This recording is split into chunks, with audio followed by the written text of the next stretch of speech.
Ladies and gentlemen, boys and girls, everybody from all around the world, hello and welcome to another episode of The Welch Report with me, your host, Jean-Luc Welch. Make some noise, that's right. Happy to get excited wherever you are. We are back with another action-packed show for you on today. We appreciate all the support, all the excitement, all the energy. We're going to bring it to you right here on today's episode. And we got a lot to talk about. Keith Thurman versus a batch of Fundora. Is it or is it not actually going to happen? Also some news with Tank Davis. Actually, I think happened, or I think yesterday, that's going through sometime this week. Apparently, Tank is free. All charges dropped. What does that open up for the pathway in the future of his career, and so much more that we can talk about on this week? Oh, don't forget, we got Moses Talma that we also had to discuss. We got fights coming up this weekend that we also need to discuss. We still got Crawford and Canelo. That again, about every single show, we got to talk about it because we are officially 1 month away from that fight happening. Yes, indeed, it is August 14th and the fight September 14th. So we got a lot to talk about in a short amount of time to do it. So without further ado, let's get this intro out the way, shall we? If you are just tuning in, go ahead and leave a like on the video. Yes, indeed, come on, get the likes up on this stream. Subscribe to the channel if you have not already. Go ahead and join this empire that we have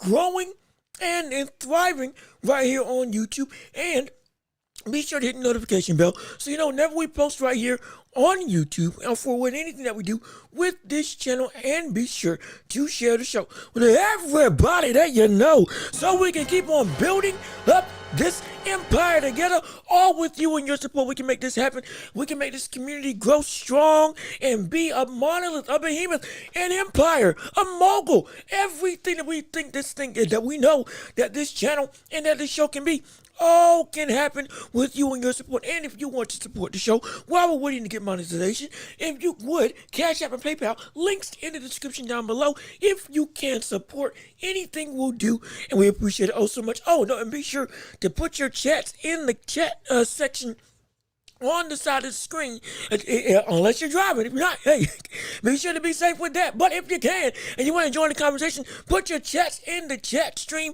and we can post it up right here on the channel, like with Kingdom Boxing. Hey, brother, what's going on with you today? How are you doing? Appreciate you joining in on the show. We here, my man. Hey, man. Let me see. We here, bro Welch. Oh, excuse me. Yeah, we here, my bro Welch. Hey, brother. I'm here too. We all here, and we all excited to be with you on today. And we can't wait to jump into the world of boxing and sports as a whole. Also, don't forget, at the end of the show, we had the championship rounds, of course, where when you hear the sound of this bell, the second time in the show, well, now will be time for you all to make your voices known and make your opinions apparent, whether it's debates, questions, opinions that you want to have that we didn't get to discuss, that stuff you just want to hear about me talk about, whether it's in or outside of the boxing world, shoot, in or outside of the sports world. It can be basketball, football, boxing, movie, sports, television, video games, all that stuff. If you want to talk about it, we can be about it right here on this show. And it's time, and it will be time to make the show get on. Absolutely, 15-30 minutes at the end of the show, or however long we want to go. But without further ado, we got an action-packed show to cover. We got boxing to delve into first and foremost. So since we're talking about boxing, it is time to step into the ring. No, wrong button. There we go. There we go. Ring the bell. Let's get it started. Round one of this show going underway. And first and foremost, we can I wanna talk about the more I don't want to say you know what? We're gonna start with the big news first. Bigger than just Sebastian Fundora and Keith Thurman potentially getting it on inside the ring. Again, verbally, it's been agreed to. Now, it hasn't been contractually signed. Not yet, but we'll delve into that later in the show. The bigger point of the show is right now, Brother Tank Davis, more specifically, the man's free. Oh, God. Oh, Lord. Oh, he's free. It's done. The saga of the potential domestic violence case with Tank Davis has now been resolved, as Tank essentially has had all charges against him dropped officially. Yes, it's come to our new attention with newfound information released from the courts themselves that the person alleging Tank did doing domestic violence has decided not to pursue charges on top of the fact that I believe another standing witness was not available or was not able to be made available to go and now again, I don't know all my legalese. No, excuse me. Essentially, to go and tell their side of the story, another witness and that was going to be important to the case also didn't show up to court for whatever reason. Again, I'm not a legal guy. You can go look it up for yourself, the specifics. But all of those factors delved into the person not continuing the case and the court case being dropped. So now Tank is officially a free man with nothing going against him. Now, what does that mean for the career? Well, buddy, he's wide open. The rest of the year is able to be made that we can get a fight happening on Tank's docket. And more than anything, we could get a situation where we have Tank Davis now be free to fight another free brother who's a free agent, who is one of the more, who is right now ranked #1 in the lightweight division at 135 pounds. The man, the myth, the distance manager himself, Shakur Stevens. Oh yes, it can happen. And now the pathway is there. And why this is so important is something I will get into right now. Next, because right now we got people in the chat commenting. I don't want to miss what they got to say. Let me see what they got to say. Like MS, hey brother, how you doing? Good to see you. Thanks for tuning into the show. So glad that you're here with us on today. Let me see what you guys say. Just listen to a Spanish interview with Canelo put out by TV Azteca yesterday. My wife translated. Canelo says this fight with Bud is the greatest and most important fight of his career thus far. Canelo, and as he goes on, Canelo physically looks out of shape, weak, worn out. I'm concerned for Canelo. So, okay, there's a lot. Hey, there's a lot to this. Now, again, the main topic is right now Tank court case being dropped and what this means now for the potential fight with Shakur Stevenson. Now, we will delve into the world of Canelo later on in the show. Like I said, we're going to talk about it just about every show this week because it's fight week coming up. But I will say just as a teaser, I don't think Canelo looks out of shape. I disagree with you on that front. But from the sense of, is this the greatest fight in his career? That's I want to delve into that concept. I want to delve into that question because that's something with the stakes of what's at play for this fight are indeed monumental, and the potential pitfalls of what will happen if Canelo does lose in this fight are going to be insane. They are. The victory will, again, also be sweet and be impactful. But the more so what Canelo has to potentially lose in this fight is incredibly drastic. So is there some validity that this is the most important fight in Canelo's career, as he says himself? And again, we'll touch on that later on in the show. In fact, let me go on and make a point right here on this. So I'm making sure that I go back to this. So because again, this is something that I do not want to let this slide by. Let me make a quick addendum. Hold on, wait a minute. Gotta make sure I get the spelling right. Okay, there we go. Okay, yeah. Yep. And we're gonna make it so that we have this thing saved as a topic of discussion later on in the show when we get back to it after we do the other named topics of the day. Because like I said, I don't want to give y'all clickbait and having it so that we don't do nothing that's actually on the thumbnail and title card. But we are going to get back to this question. And I will say, to the greatest fight of his career, the most important fight of his career, there might be some validity to it. And how much? We'll delve into. But in terms of importance, I promise you, there is a valid claim to this. Absolutely.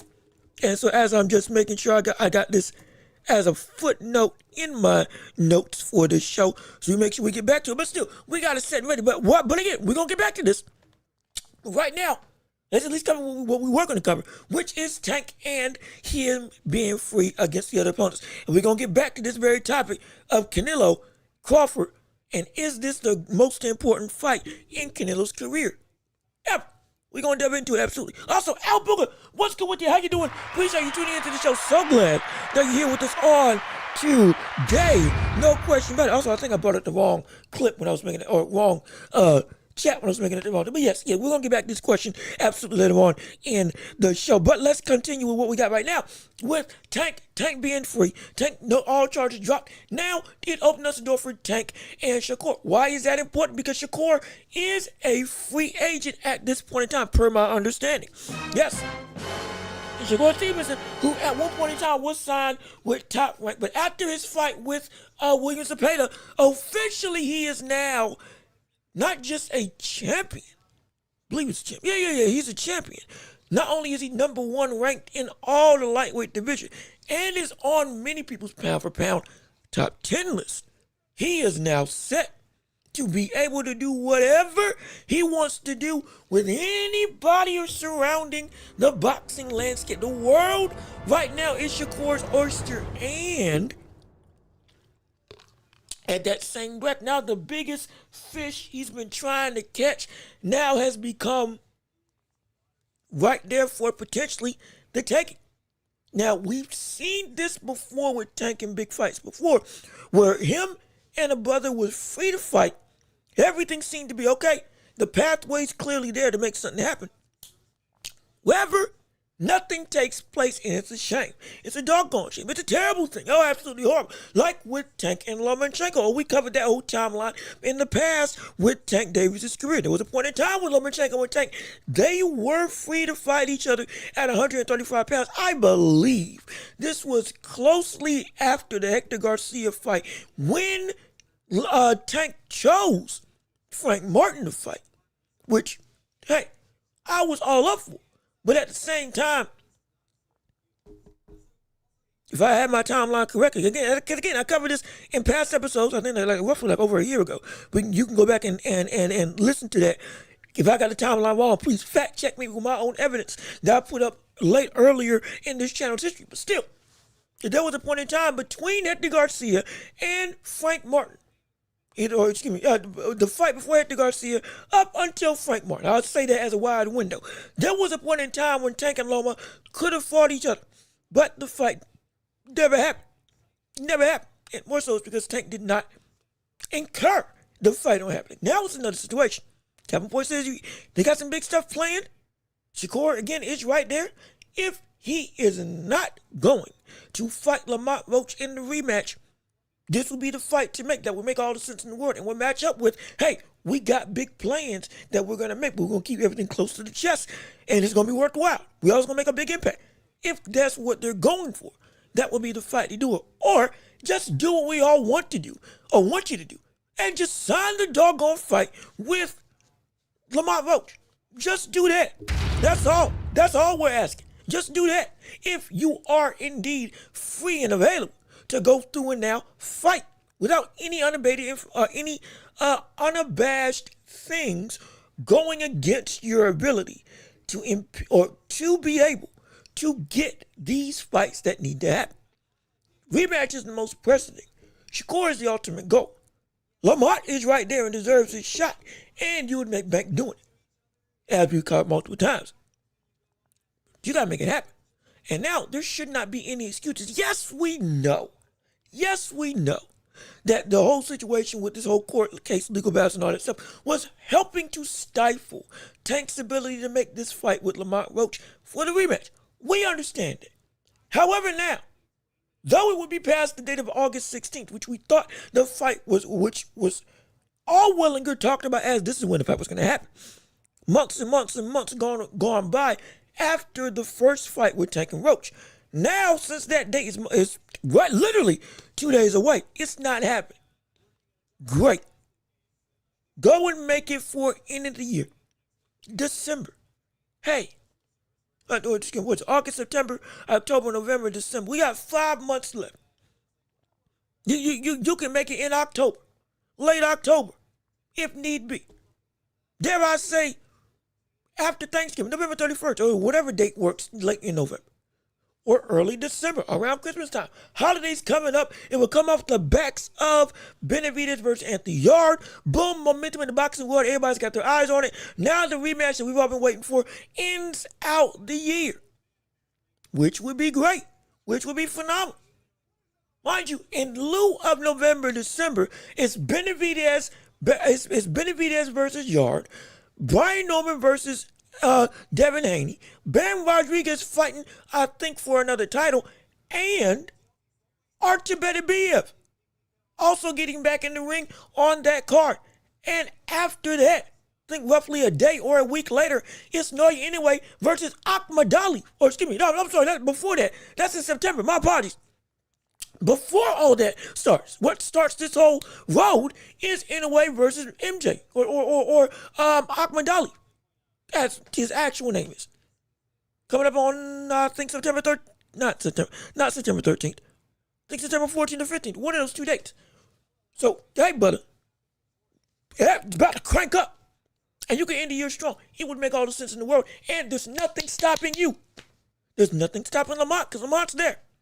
There's nothing stopping Shakur, and Shakur is there.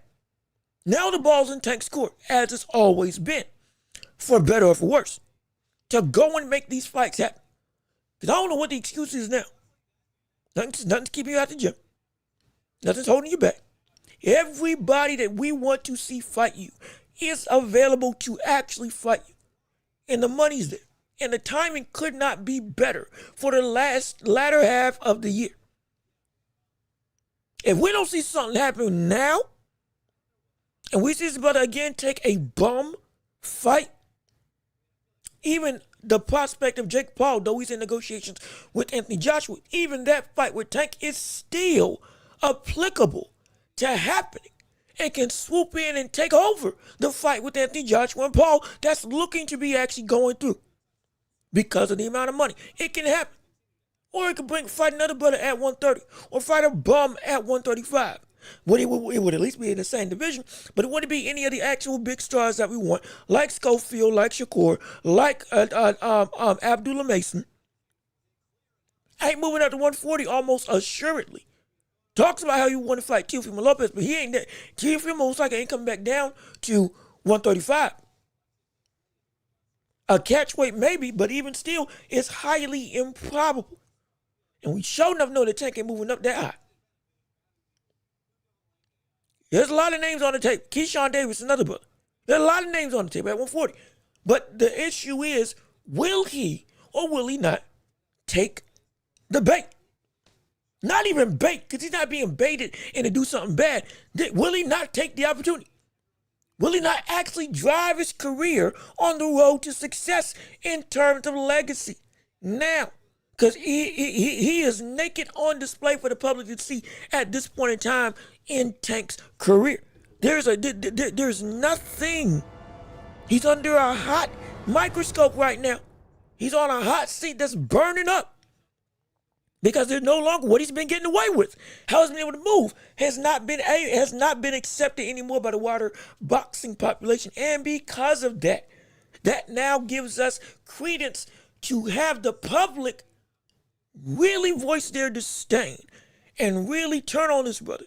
Now that we see you got time and ample room to do the things that we ask you to do. If you don't do them now, when your stock is at the lowest it's been in a minute, from the sense of the air of invincibility, no longer is there. When you got 2 to 3 ops that are right on your coattails, one of them is seen now as better than you and Shakur Stevenson. The other one's right on your level, seemingly for the public, in Lamont Roach. And you also got a belt that you got to defend too. Hey man, you can't, your slack's gone. The tension's on the rope. If you ain't careful with how you climb this thing, buddy, it'll snap. And the public will let you drop and fall into the abyss of despair and outright villainy. because you will be the bane of people's existence. Like I've already said on this show, we see countless times people in boxing are starting to be content with letting Tank fall by the wayside. Tank is no longer the end-all be-all in boxing. Thank the Lord. Thank goodness. And now people are starting to get privy to it because people are moving on. Thank gosh they are. Not because we're hating on Tank, but because what Tank has represented has held back what this sport could have been. Now we got to fall into the same boat as everybody else. You want the adulation? You better fight the brother that means something. If you don't now,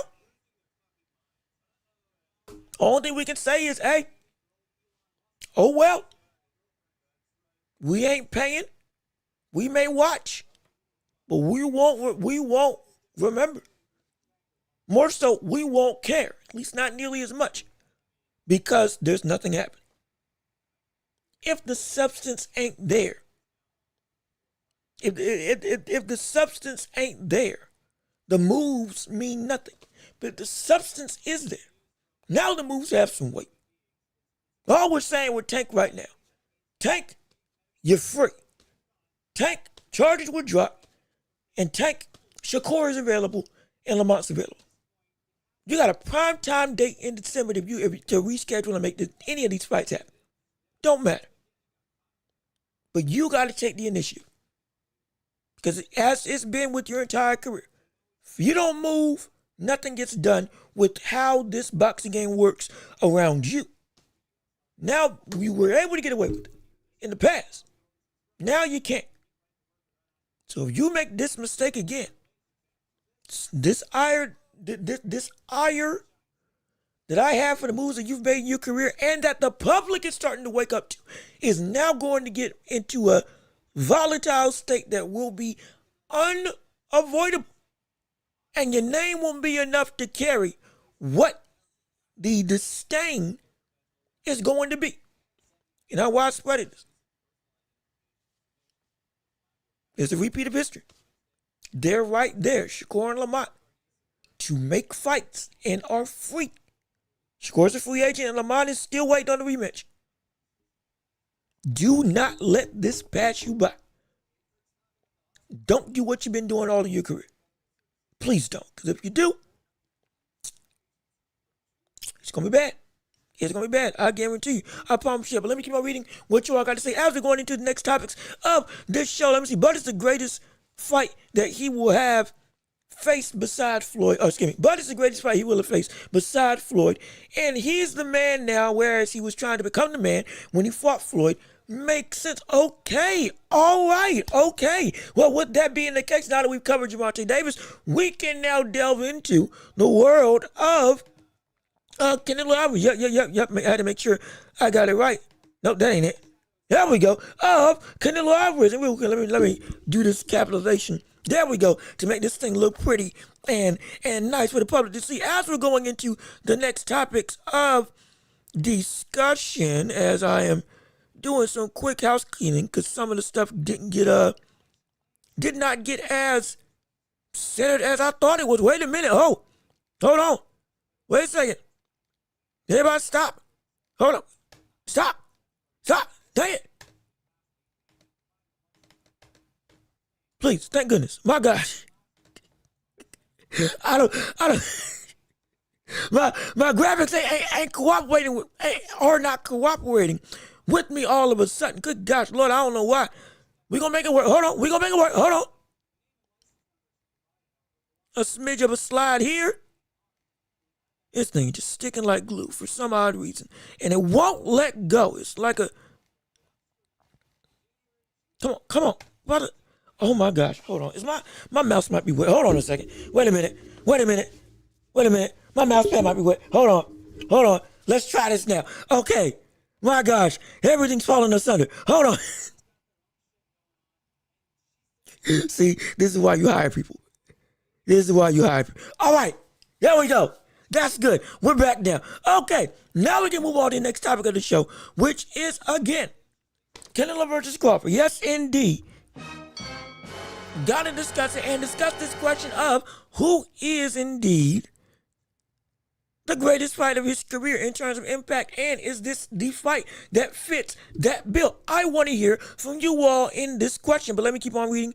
Because as you can see, Al Booker says that, yeah, it makes sense that now he's, he was the man chasing Floyd. Now he's the man going up against Canelo or going up against Crawford in a fight that is taking the world by storm.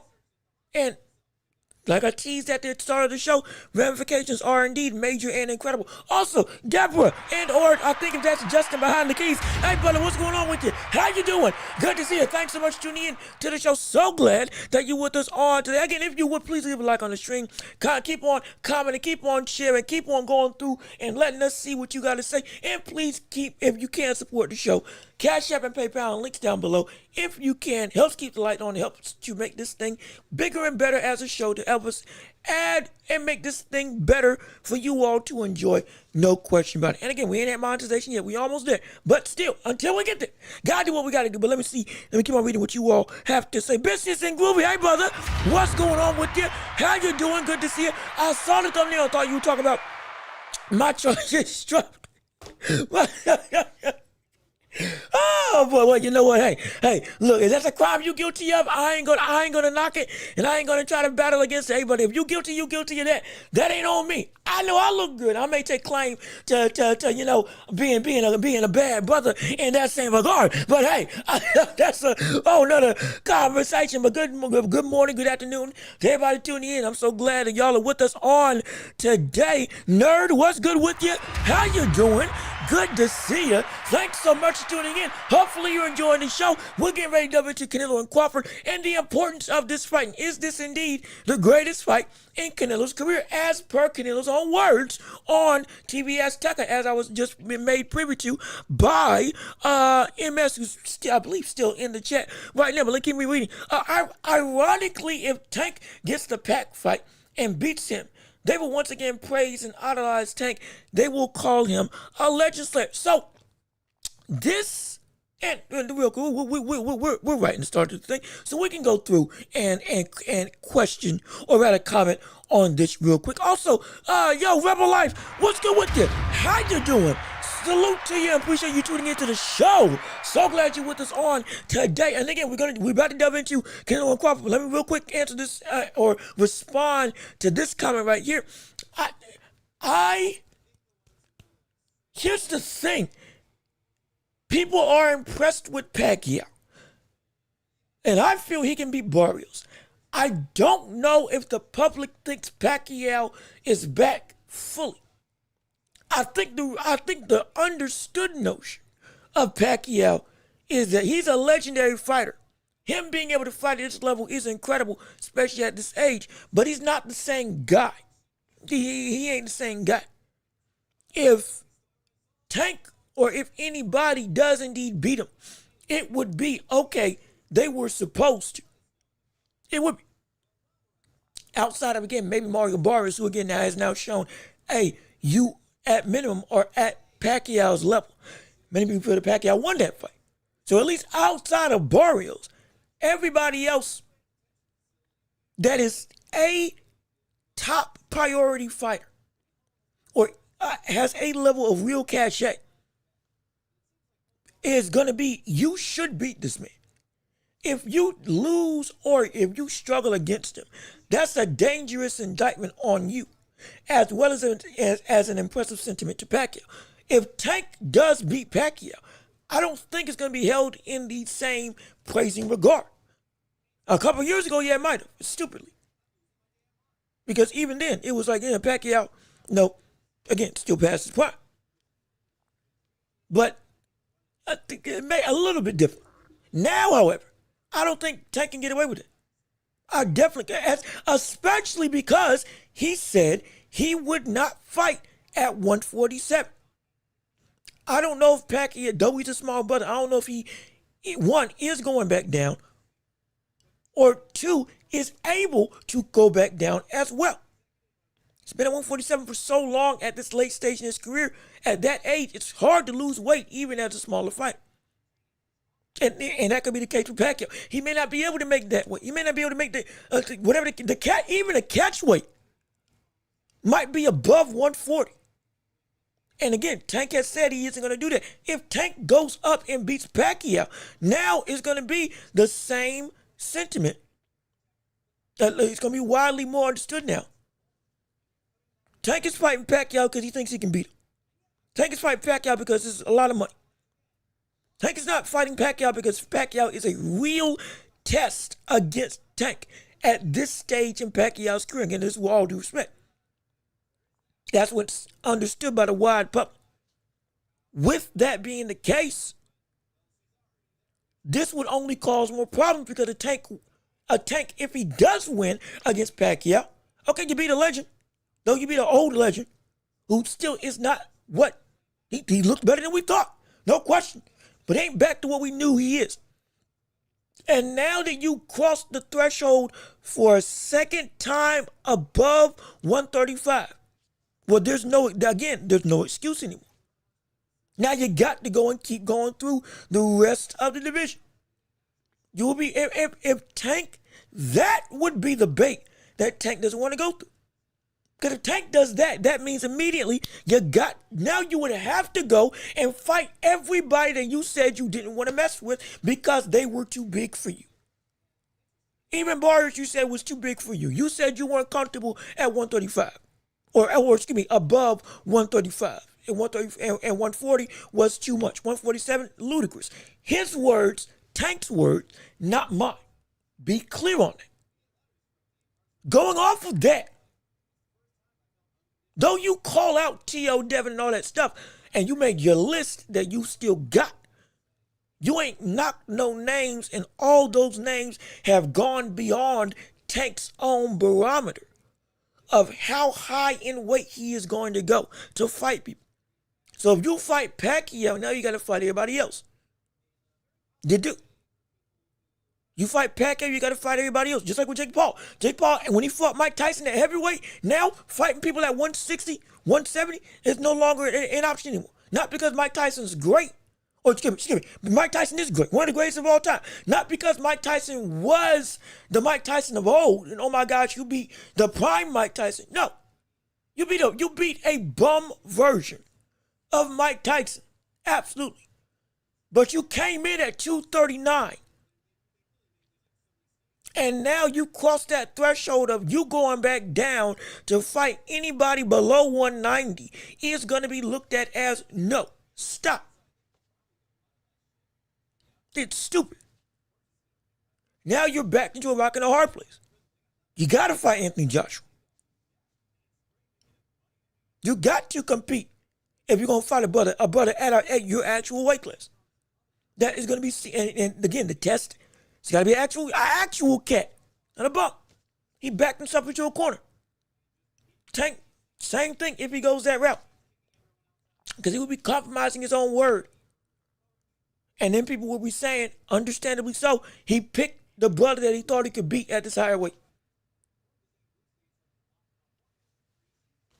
And now, and once he moves back down, it'll be like, oh, what the world? The sky was open for you to fight Brian Norman, Devin Haney, T.O., Ryan Garcia again. Shoot, rematch Rolly now that he's turned into a better fighter. You could rematch Isaac Cruz if you're able to go up that high. There's the Keyshawn Davis. There's a bunch of people.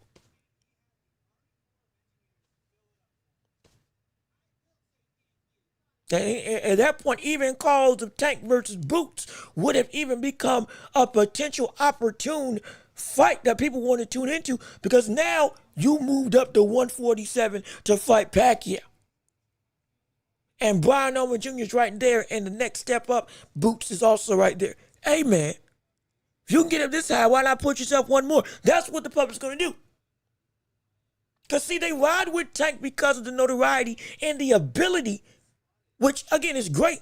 But also because, oh, he can knock out anybody in the world. Well, now once he gets to that threshold of, wait a minute, the people that we've been saying he can actually knock out, he's right there to knock them out. Now people are going to expect you to take those fights. Because now you are actually in the vicinity to make good on how much you talk about how great you are. And if you do, and if Tank does that, that's problematic. Definitely problematic. So let me see. Let me keep on reading. But that's my thing. Let me keep on reading so I can make sure before we go into the Canelo thing, I don't want to miss nobody else in the chat. Let me see. I was looking forward to your comprehensive takes. I contend the best again. Hey man, if you think so, I appreciate it. Like I said, I'm just a humble man trying to make some money, trying to make a career, and hopefully doing what I love. Hopefully to the enjoyment of you all. If I can help you learn something, hey, God, hopefully I can. and you ain't gotta agree or disagree. Just be entertained. That's all I'm asking for. Just enjoy your time while you're here. Yo, Trey, what's going on with you? How you doing? Good to see you. Thanks for tuning in to the show. Mike Huncho, thank you for tuning in as well. So glad to see you on here on this Thursday afternoon. Let me see what you guys say. I think Tank should stick to top fighters in his division and finally give us the fights that we want. I do too. And let me see real quick. And I see other people in the chat, but yo, Trey, is the Tank should be focused on Welch? Yes, he should. Sack, hey brother, what's going on with you? How you doing? Good to see you. Thanks for tuning in to the show. I'm sick of hearing about the woman being dunked. And again, right now, charges were dropped. Again, I don't know the ins and outs of it. So, the only thing I can say is alleged, at least for this specific instance. Though he's had some stuff in the past, but regardless of which. I know people are tired of Tank, but still it is a frustrating situation because of how popular he is. Even again, and yo Trey, I see you. I'm scrolling down trying to find your question right now because I want to see what you got to say. But like Sack, when we're dealing with Tank is at a lot of volatility. We've seen others have it as well. Mike Tyson, perfect example. But the fact of the matter was, Mike Tyson was at least always one. When he was around, he was doing what we wanted him to do. He was. Though he had a bunch of outside issues. That helps a lot of things when you're at least always fighting. I'm not saying it's right. Both of them have done some messed up stuff. I'm not condoning the action or just trying to cover it up because of the, we just love to see him in the ring. I'm not doing that. I'm not absolving anybody of anything. Be clear. I am saying that the discourse was different because Tyson, at least with all of the mess that he was going through in his life and in his career, was always fighting when he was actually in the ring and not in jail, was actively fighting the people that were the next best available or the best available. Tank, it ain't the case. So the sins are not being as easily absolved or at least ignored by a lot of the boxing public. And again, I'm not condoning it, nor saying that it should. But this is what the consistency does, help breed a lot of things and help wash over a lot of things. Let me see, yo, Trey, let me see what you got to say on the matter. And I'm looking for your thing right now. And Alex, hey, brother, you disagree with brother? I'm glad you're here, Alex. Appreciate you coming into the show. And so, but you disagree. Well, you know what? I would love to hear your thoughts. I would love to see you step to me and see what you got to say. I'm kidding. I'm kidding. If you disagree, that's perfectly fine. Let me see. I feel like Tank has taken calculated risk, hasn't taken any fight without a huge advantage. That is a very valid point for his career. Also, just wanted to add, I love seeing him display his skills in the ring. Yeah, no question. We all do. Absolutely. Let me see. Okay, so yo, Trey, this was your question. What makes people think he beats Canelo? Okay. All right. Let me see. Let me switch the graphic real quick. No, wrong one. Well, we're gonna talk about this fight though, but the wrong graphic for the thing. Okay, there we go. Canelo and Crawford. Now that we're actively and fully switching gears into the show, we actually make some good time. We might cover everything that we want to have within the hour, giving some more time for the championship rounds. But let me keep on reading. Let me rather answer this question. What makes people think he can beat Canelo? What makes people think that Canelo can lose to Crawford and that Crawford can beat Canelo is the skills on display. It is the vast array of abilities and deep bag of information. Oh, excuse me, the question before that. Hold on. Wait, there was a question before that. Hold on. Oh, okay, excuse me. I read it wrong. We'll keep the graphic up because it's the same thing. My apologies. Who wins Bud versus Charlo? And what makes people think he can beat Canelo? Okay.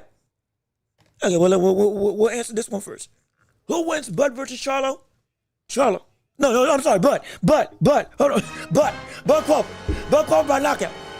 But oh Lord, I about destroyed. I almost destroyed all my credibility. I about destroyed all my credibility I built up on this show. I almost imploded everything I've been trying to build up for this thing. No, Bud beats Charlo. Bud knocks out Charlo. Absolutely. My opinion, my opinion, any of them.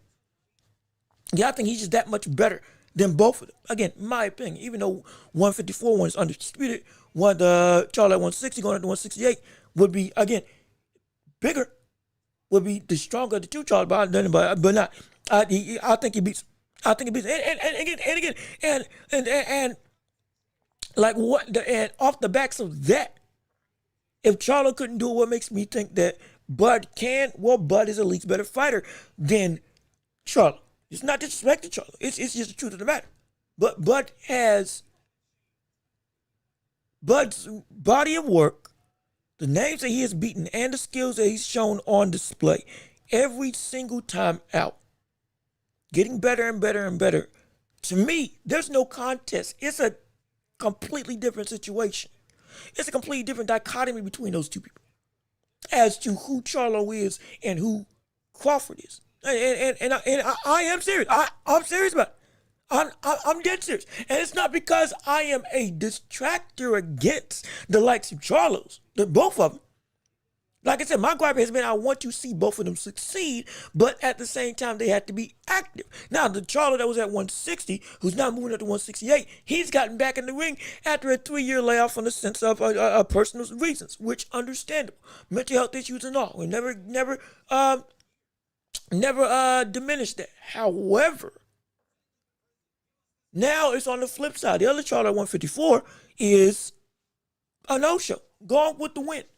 Now, that lack of consistency inside the ring also hurts their chances of me saying, yeah, they can beat Crawford. Absolutely. But also, even if they were active, but it's never been a question to me as to who's the better fighter. It's never been a question to me. That's why that fight with Charlo and Canelo is a fight that is indeed a usable reference for what can happen against Terrence Crawford. Absolutely. But also, it's tough for me to use that as a frame of reference because Charlo is nothing like Canelo at all. Or excuse me, Charlo's nothing like Crawford at all. And Charlo is in no way, shape, or form as good, as nuanced, and has the ability to adapt in nearly the same vein as what Crawford can do. And we've seen on a night-to-night basis with him in his career. And on top of that, Charlo also had a chance to make something more out of himself when he was faced up against the biggest threat ever, and he shrunk willingly.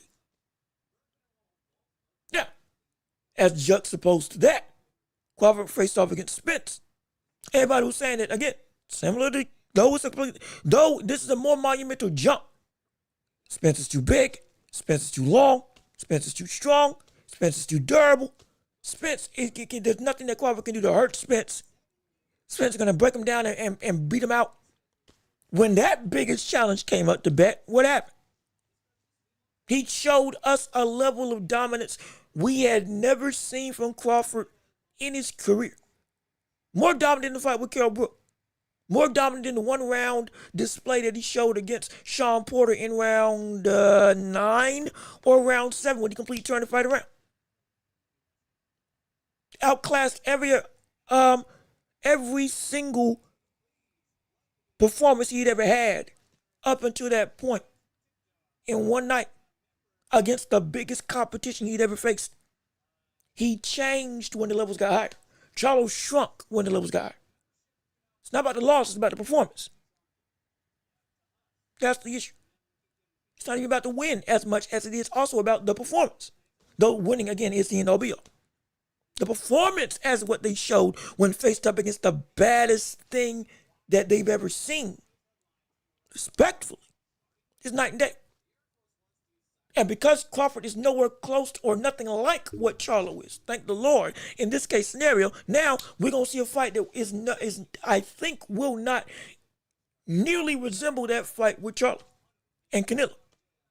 Because Crawford's a different breed, and he's just better than him. At least in my opinion. Let me see.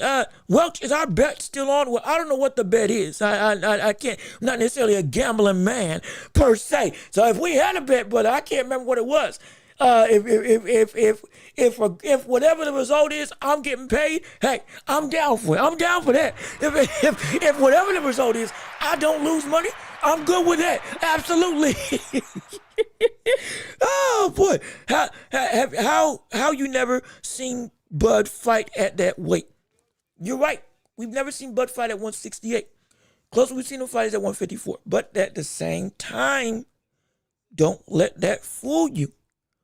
Though we don't know what he's going to be at that weight class, we have enough data beforehand to know that if it doesn't negatively affect him, we have a baseline of the level we know Crawford can get up to at minimum at 168 if everything with his body, mind, and physical ability are exactly the same when he gets in that ring. The opposition may be a different level, but his own production, at best we know, can get up here. Charlo's never been there. At his best, he's never been there. We know that for a fact. Charlo ain't never been to the highest of highs that we've seen Charlo perform. We've never seen him that high. We know where Crawford can get to. That's a different stratosphere than Charlo's ever seen. That is able to reach the zenith to become the X factor in an insurmountable situation, seemingly, against the likes of Canelo, which is what makes this fight so exciting. Though we know who's favored. Again, I'm picking Canelo to win for now. Be clear, for now. But it's getting closer every day. As I keep on saying, this is a true and again, we know it can be a dominating thing. Crawford can potentially have no shot. Great, phenomenal. We could also see a situation where Crawford all of a sudden pulls off the upset. But the gray area in between, the limbo in between, is a lot more fuzzy due to the talent that Crawford is. But there's a lot of unknowns because we understand we're dealing with a brother that doesn't pull rabbits out of the hat. He doesn't do magic and rips victory from the jaws of defeat. He's good enough to just win. Not come from behind win, just outright win. And and it's not just a puncher's chance or a lucky punch. It's actual opportunity. He can just outright beat Canelo. Just straight up. That third option of close fight, dominating performance, for a close fight, dominating performance against for Canelo, and then a close fight win for Crawford, is now even made more contentious because Crawford could just outright beat and outbox Canelo.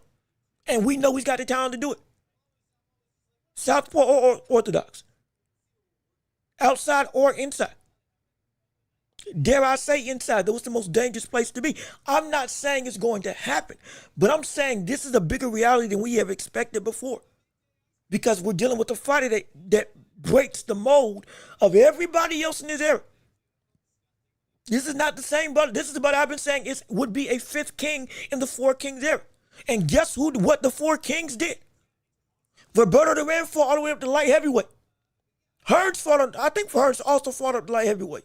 And we'll go from middleweight to 154 to 160 to 170. He would be fluctuating all the way through. Hagler reigned at 160.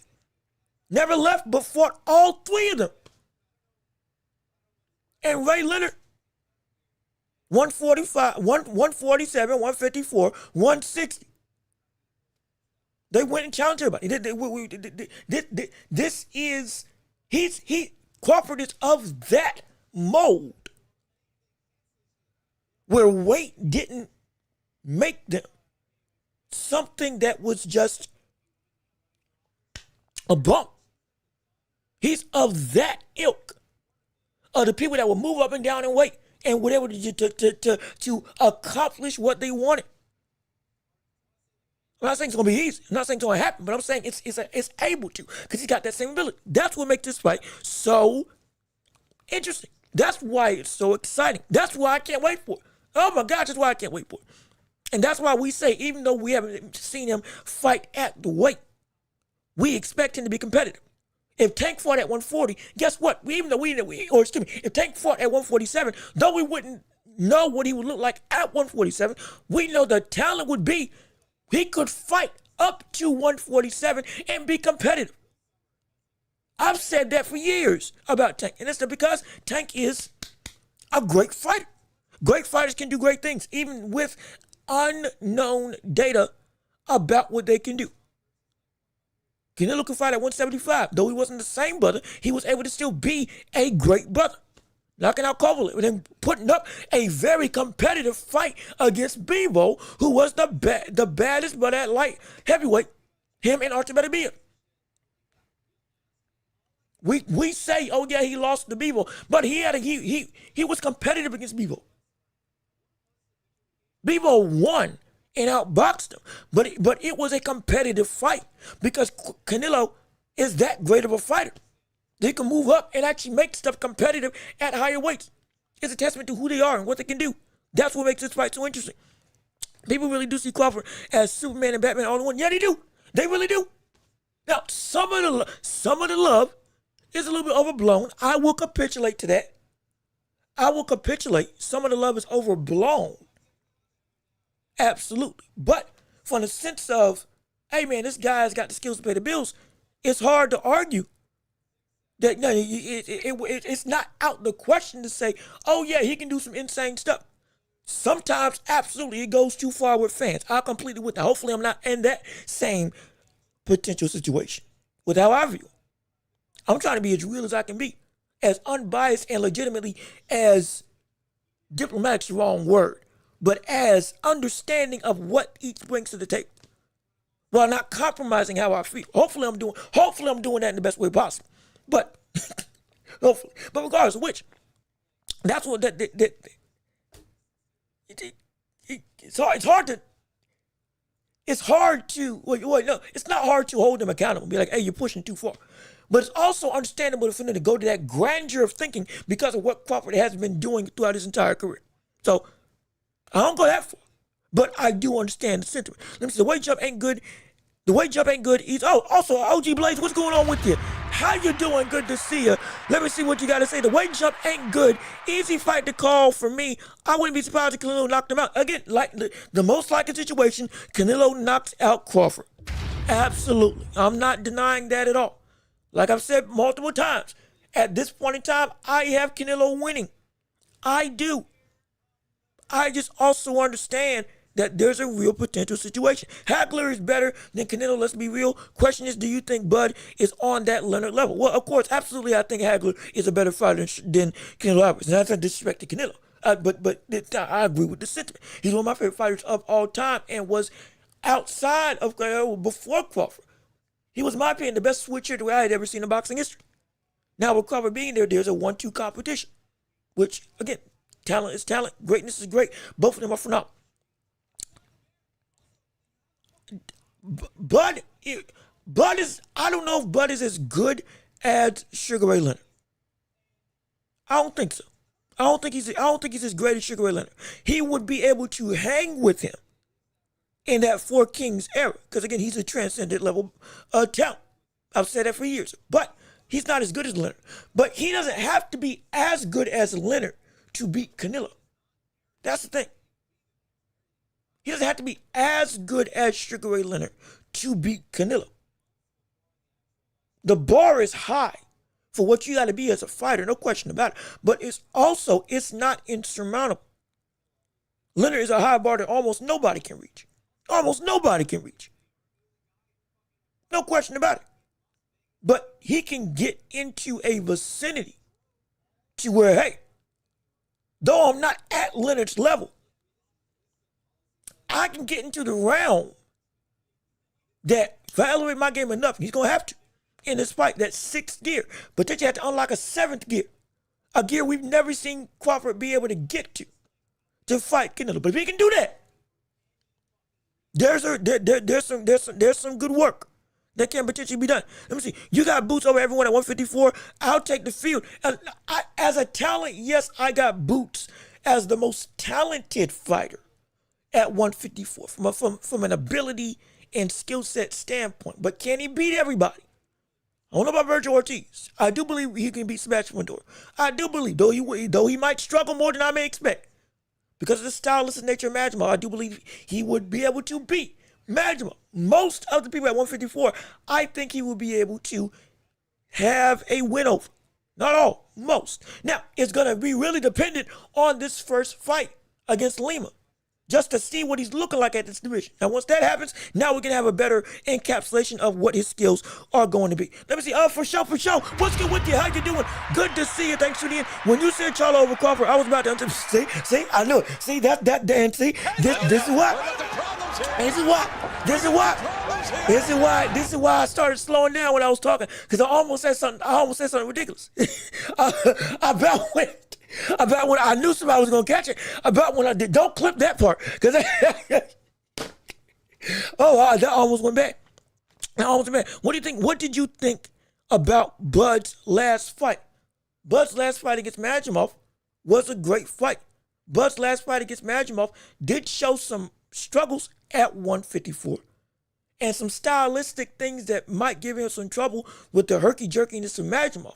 But by the end of the fight, it was a clear-cut win for me, for Canelo. And how he broke down Majimov still fell in line with, okay, this is what Crawford is able to do. It still is the Crawford that we know, though it is, again, first fight at 154 against a champion without a tune-up.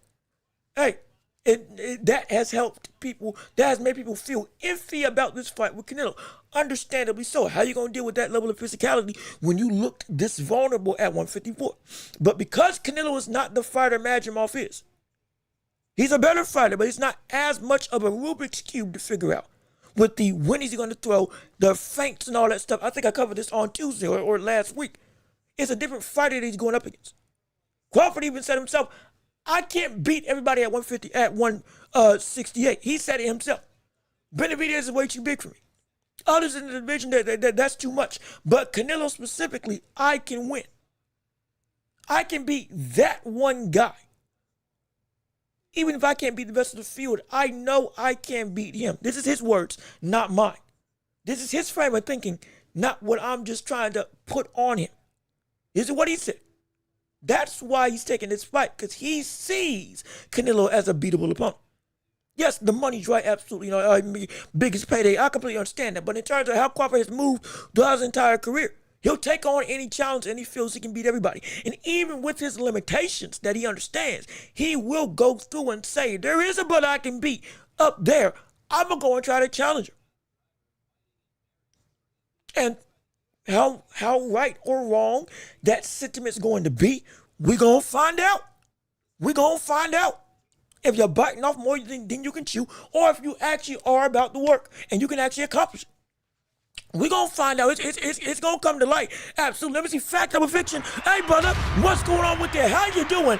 Good to see you. Appreciate you tuning in to the show with us on today. So glad you're coming in with us. Dry turkey as well. Unbiased Brim. And I think we got more people in the chat coming through right now. I'm so excited. We got everybody coming through. Dr. Okun, how you doing as well? Appreciate you tuning into the show. So glad you're tuned in with us on today. Hopefully you're enjoying the show. Hopefully you're having some fun. If you are liking what you're hearing, keep on liking the stream, keep on sharing the show, keep on engaging with what we got to say in the chat section, and we can keep on having a great time right here on this Thursday. Hopefully I'm getting you through your work week. Hopefully I'm making the day a little bit brighter. Hopefully you're having some fun. And also, if you want to support the show, I don't like doing shameless plugs, but I got to, because this is how I make a living. While we don't have monetization yet, if you want to support the channel, we got Cash App, we got PayPal, and we also have links in the description down below. Copy and paste them if you would like to. And if you can support the channel, it would mean the world to me if you could give something. Anything would do. Helps keep the lights on, as well as allows for us to invest back into the show make this thing bigger and better and even more professional and even greater for you all to enjoy, because that's what you all deserve. Absolutely. But let me go back. Let me keep on reading with the comments so I'm not skipping nobody. Or Dry Turkey, Bud versus Magimov, Canelo versus Skull. What performance was better? The better performance was Bud versus Magimov, because Bud went and boxed with Magimov and then broke him down and then fought with them on the inside later stages. He beat Magimov by making a full-blown gameplay. Canelo beat Skull by not getting out of gear one, which, again, hey, he didn't have to. Also, Skull wasn't really trying to fight all that much, and it is seen for Canelo as one of the worst performances in Canelo's career. Not because he's a bad fighter, just because of that fight, just like with De Los Santos and Shakur. That was the worst fight of Shakur's career that any of us can track. It's not that Shakur's a bad fighter, but that specific performance, it wasn't his best. And it just wasn't. And so, yeah, the Canelo Magimov performance, that was a better performance to me. Let me see. And it showed a lot more to me. But let me see. A side note, Liam Paro is fighting IBF Eliminator on September 18th. He'll most likely face he'll be most likely to face soon to be IBF champ. Okay, Patty Donner. Well, we're going to keep a lookout for that fight. And again, as the wheels in the boxing world keep on turning, we will be addressing it absolutely right here on this show. Let me see. Worries me that Canelo's going the distance with mediocre fighters in Munguia and Berlanga. After that, we see these guys get KO'd. And again, Munguia, he carried. He didn't want to knock out Munguia. We have discussed that. And he's even said that. And he was fighting like it because he could have knocked him out in rounds 10, 11, and 12. But he literally round 12, he held him up after almost rocking him, putting him down in the middle of the ring. But still, the power of Canelo at 168 against other people has been in question. Knocking out people that we thought he was going to knock out, like with John Ryder, and not getting the job done after knocking him down twice, and you going for the kill. Him having a better form of matchups at the end of the fight is concerning. Losing the last 4 rounds against an old Gennady Golovkin is concerning in the last trilogy, or in the last fight of the trilogy. Having Berlanga be able to get up after a knockdown and not just fight, but actually make a competitive display. Not saying the fight was close, but a competitive display after that knockdown without you fully just going through. That has a level of concern. Now, again, he against Charlo, knocked him down, also didn't knock him out. Again, concerning. But that performance was dominating. So he doesn't need to knock out Crawford to beat Crawford. Let's be clear about that. We just expect that he's going to knock out Crawford if we were going to pick a way that Canelo would win. But there is a legitimate concern of how much that power is at 168. Again, he is fighting bigger men. He is a small guy in the division. But if your thing is predicated on power, and now all of a sudden you ain't stopping nobody since Caleb Plant, it breeds a sense of, at this division, similar to David Benavidez, your biggest strength might not be the biggest strength that you have, or it might be diminished, like when Benavidez moved it to 175. It could be a potential situation. At this point, Crawford is the favorite because, according to legendary boxer Roy Jones, he can win 6 type of ways. I mean, like, again, and I respect Roy.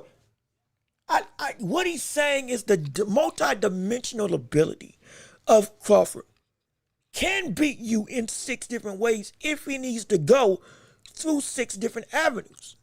One plan don't work, he got another one. One thing don't work, he got another one. Another thing don't work, he got another one. He got 3 different game plans in 2 different stances. Southpaw, he can do 3 different things. Orthodox, he can do 3 different things. You got 6 things right there. Let alone if he wants to delve into his bag. As I'm drinking my Carolina Panthers cup, going through. Gotta stay hydrated, yo. Gotta stay hydrated. But so I get what he is saying. How many avenues to win this fight? I don't think it's 6, but there are ways, and it's. I'm not gonna knock what Roy is saying, because again, Roy is Roy Jones Jr. He sees stuff that other people don't. Yeah, he might not be a great coach per se, but he understands what he's looking at inside of the ring. I vouch for it. I don't think Crawford should be the favorite. But I also just don't think that he should be such a massive underdog that it's just impossible. Because we are dealing with, again, a generational type of talent. But let me see. Charles not the same class as Bud. Yep, I do agree. Charles does not make in-fight adjustments. No, he does not nearly as much. Even if he does, it's just not nearly the same. Hence, he had 2 rematches and should have been 2 losses. Yeah. But let me see. Dr. Okun, Crawford's going to sleep. See, I told you. Again, every time we bring up this topic, we keep getting new people that have different opinions, which is great. It's just the fact this fight is so heavily contested. Either Crawford's getting knocked out or Crawford's pulling off the upset. Will it be, and that's the thing. I dare ask, is this going to be I think the question really needs to be, is this going to be a competitive fight? I think that's the question more than anything. Is this going to be a competitive display of a fight? Or is this going to be a fight that is just going to be, either Canelo wins, Crawford wins, and if either side gets the victory, it's not going to be close on either end of the spectrum. Because it's sounding mighty de facto for a lot of people. And I just want to hear your thoughts and your opinions. Bud looked mid at 154. That was all I needed to see. Now we got to jump 2 weight classes. Let's be real. And again, I understand the hesitation.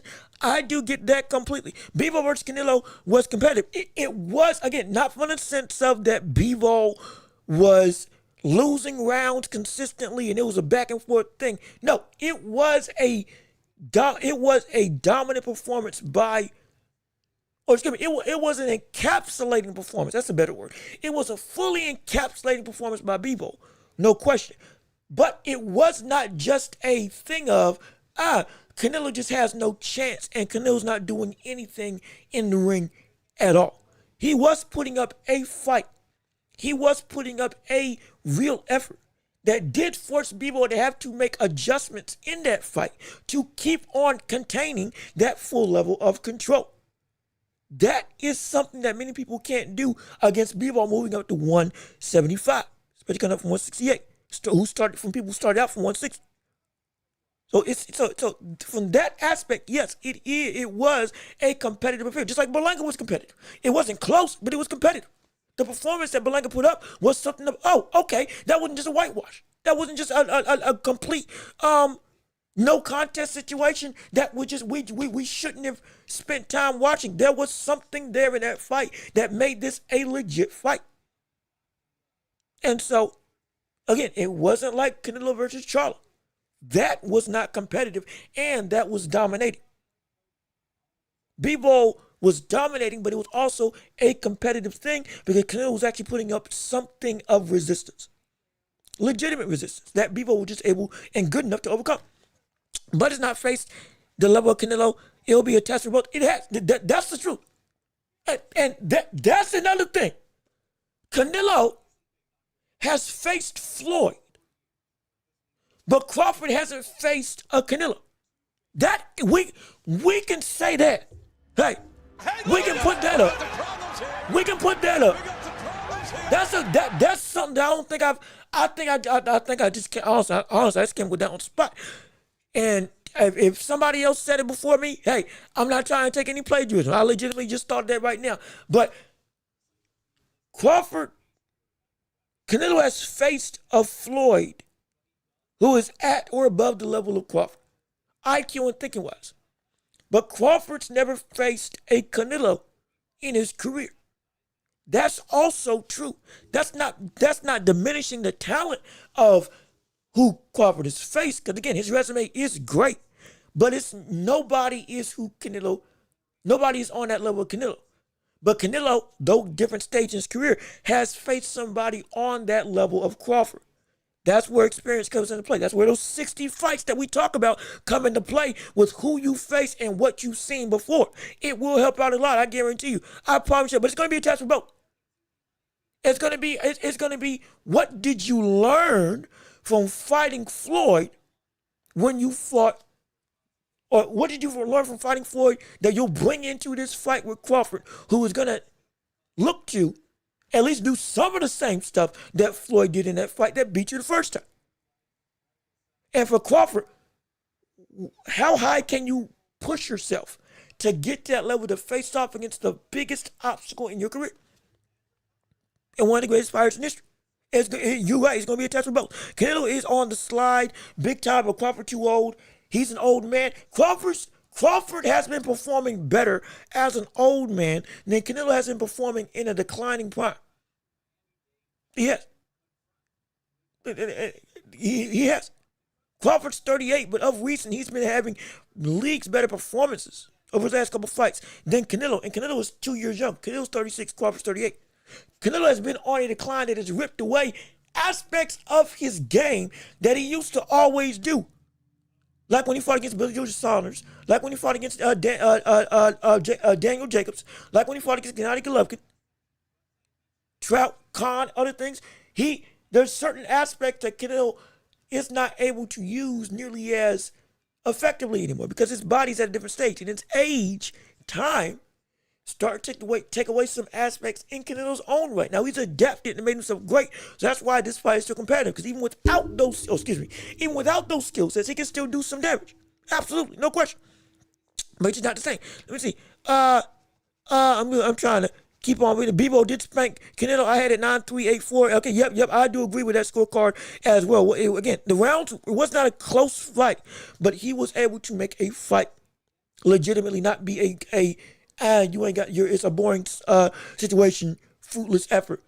He was doing stuff that made people have to change and actually bringing a fight to the fight. So, again, Blanca Canelo, another situation, competitive affair. So let me keep on reading. Canelo did good for the first 4 rounds and gassed out. He won tonight, but he emptied the tank in that round. People don't know what they be watching. Yeah, no, we covered that fight on this show. We did. We covered that fight. We talked about it. You can go back. You can go back. We talked about that fight. Canelo gassed out. His gas tank was not able to sustain all that he needed to do. And by the time the later stages came, with the amount of power punches that he had thrown and giving his all every time, brother, by the late stages, he was winded, breathing heavy, leaning on the ropes, trying to goad Bivol into coming in because he was tired to come forward. It was a struggle. That's why he can't fight the same at 175 anymore. Though he was able to do it earlier in his career against Kovalev. But the issue is, now he's going to have to fight Benavidez at 175 if that fight does indeed ever happen. Benavidez most likely ain't coming back down to 168, especially if he beats Artur Beterbiev after potentially getting through the likes of Anthony Yarde, which Beterbiev and Benavidez are potentially going to fight each other for Benavidez's title, with Bivol again recovering from surgery and all that stuff and being out of action. Understand? So whatever the case may be, hey, it's going to be a hard road even after Canelo. Because the one fight we want to see is going to be at the weight class that you can't be your same self at no more. But you waited too long to fight him. You waited too long to fight Benavidez. And now what I said all those years ago, the longer you wait, the worse it's going to be for you when it actually comes time that you can't get away from it. And you got to fight the Mexican monster. Now, that time is getting ready to come through. And it's going to be to your disadvantage. I guarantee you. I promise you that.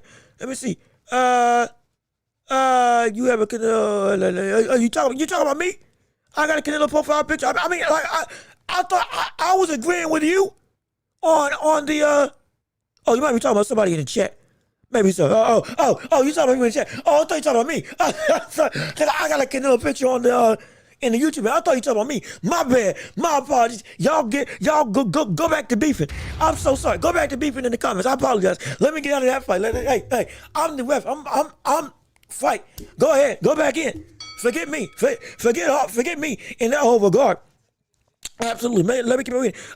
You see it possible Crawford can beat Canelo, but laugh at the possibility of Jesus Ramos beating Boots. Well, okay.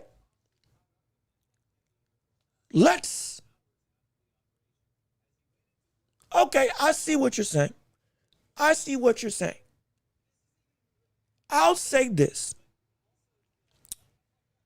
One, because of Canelo's decline and because of Crawford, again, still sustained excellence from what he's been able to do in his career at this age. A little bit more hope from that regard. Ramos and Boots in their prime, to me, is a lot more of a one-sided fight for me. Now, I will capitulate.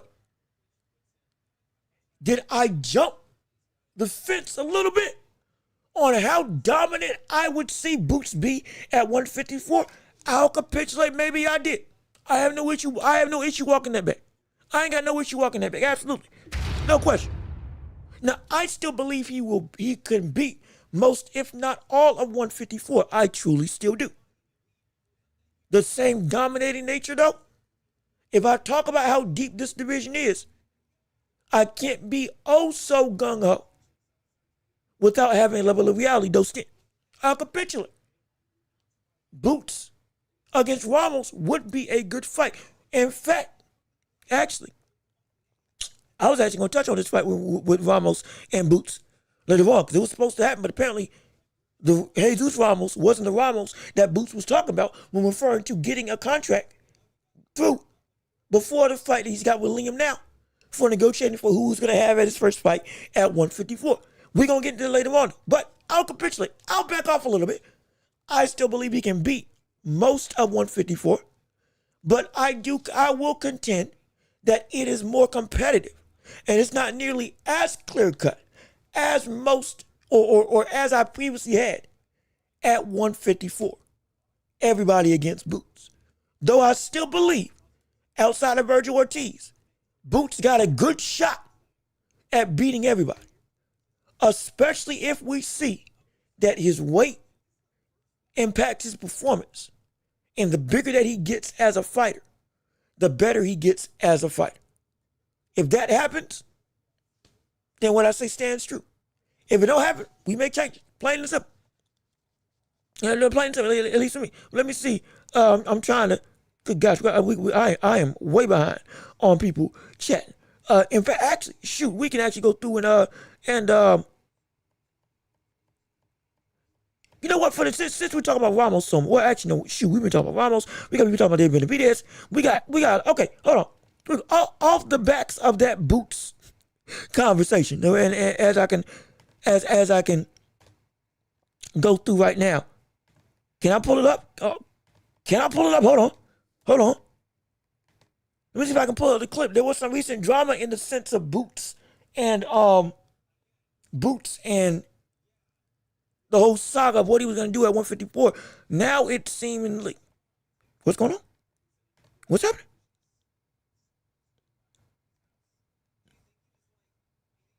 But, okay, no, I thought, I'm sorry. I'm going through Twitter. I thought I saw something with Errol Spence. It was nothing. False alarm. My apologies. Did not mean to get your hopes up. I am so sorry. Let me go back to what I was doing with my bookmarks and my clips, so I can bring it up to you all, so y'all can see what we're talking about in the frame of Boots and his career. So as you can see right here, it was part of the reason why the Ramos conversation is coming up is because of the fact that Boots had an interview going through discussing who his potential opponents were going to be in lieu of this fight going on with Lehman. And apparently it was going to be the likes of Jesus Ramos. However, now that we have new information, apparently that was a lie. But let's go and pull up the clip real quick as we go into the old picture right here. Yes, sir. And we'll play the clip and we'll give you all chances to see in full what this has to say. And then we will continue with the show. Let me just make sure I'm not missing any potential very important chats, because this is my gosh, y'all got so much to say. We're talking about Jennebeck. It's been great. But let me keep on. Let me not lose track of time. Let me play the clip so y'all can see what's going on. Of all the backlash that you got with picking Lima, or when that list came out of opponents that supposedly Eddie Hearn is offered to face you on October 11th? I mean, surprised, yeah, because that's not like who. Doggone it. Come on. It's not like who we wanted. You know, I asked for, you know, Ramos and Chuck and all those other guys. You know, and Lima was the only one that was available that took it. Everybody else either injured or got a fight coming up or mandatory. And like I said before, I'm glad somebody, you know, I'm glad Lima took it. And he a top 10 guy and he a IBO champion. So, you know, we gonna handle him, get him out the way, and then, you know, on to the next. You know. All right, so as you can see, he talks about the potential fights that he wanted. People were held up, not being able to go through and make fights because, like he said, people had mandatories, championships, all that stuff. Understood it. But when he brought up Ramos, all of a sudden everybody got excited. Wait a minute, you sent a contract to Ramos, and we talked about Boots and Ramos right here, saying, "Oh my God, how can you say he's a threat? But how can you say that one person's a threat, but then Ramos ain't a threat to Boots?" Well, potentially this probably was going to happen. Or at least we thought you were talking about Jesus Ramos. But apparently right now, per the words of Ramos himself, brother, it's the wrong Ramos. Going and responding to that whole clip. Wrong Ramos, and this is Jesus Ramos Jr., the brother we thought he was discussing.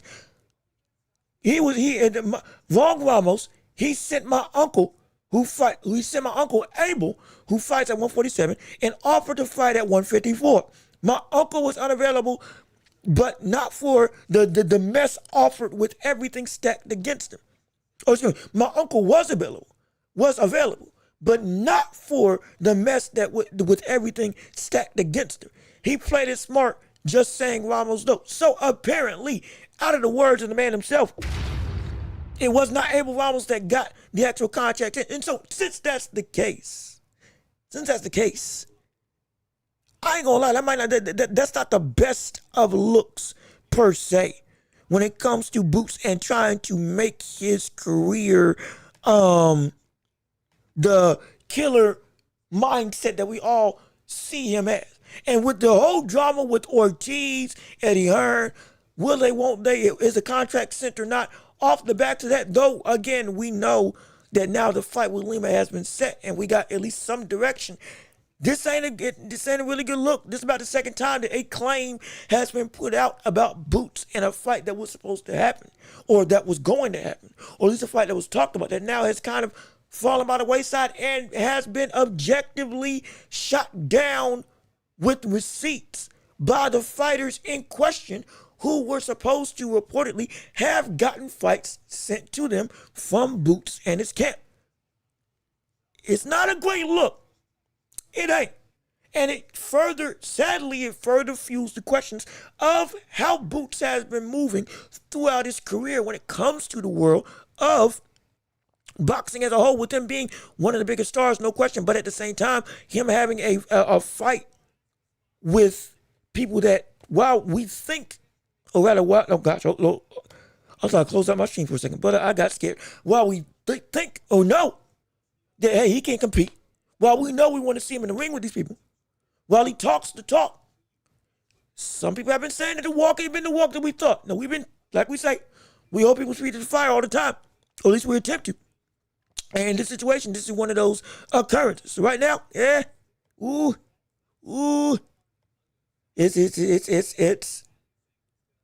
after this fight with Lima, it's going to be very interesting to see what happens in the course of Boots' career as he goes and is trying to continue to keep this momentum going, especially if it's a great dominant performance. And will it potentially be that we see more reports of fights coming out? This is what they wanted. Oh, in fact, this isn't actually what the case is. And reality is very much different from what is being propagated against us right now. And I don't want this same conversation with Boots to keep on happening because I like Boots. I want to see him succeed. I just want to see him go and fight the best of the best because I think he can be one of the best of the best. But, yeah, just not a good look, at least in my opinion. But we just wanted to throw that out there real quick to help keep the train going of information as it be provided. But let me keep on reading. My gosh, I am very much trying to make sure I keep up with all of you all going through. Let me say, Jesus choked that fight away. And so, like, did he? Well, I mean, he could have lied and be like, oh, yeah, we're going to take it next or whatever the case may be. But, I mean, he did say that, he sent it to Abel Ramos, who was at 147, and not him. I don't doubt that if Ramos got an opportunity to fight Boots, he would have taken it. If he had actually gotten the contract sent to him. I don't doubt he would have taken it. If he got an offer sent to him, I don't doubt he wouldn't have took it. But bringing up somebody from 147, if this is true, bringing up somebody from 147, or bringing up Abel Roberts from 147, who was what 23-6? I think 23-6 at 147. If this is true, it ain't the best. It ain't the best. I'm just saying, we got it. Just like with other fighters, we gotta ask them questions. We do gotta keep a skeptical eye on what's going on. And let me see. Also, what's this about Shiraz? Hold on. Wait a minute. What's going on? Oh, guys, we call him Buck. Oh, also, hold on. Pounder NW. What's going on with them? We got so many people in the chat. I'm trying to make sure that we don't miss nobody. But how you doing? Good to see you. Bakram overrated. Watched all his fights. He definitely beatable. Lubin will give him some trouble. Ooh. Bakram is definitely beatable. You right. Would Lubin beat him though? I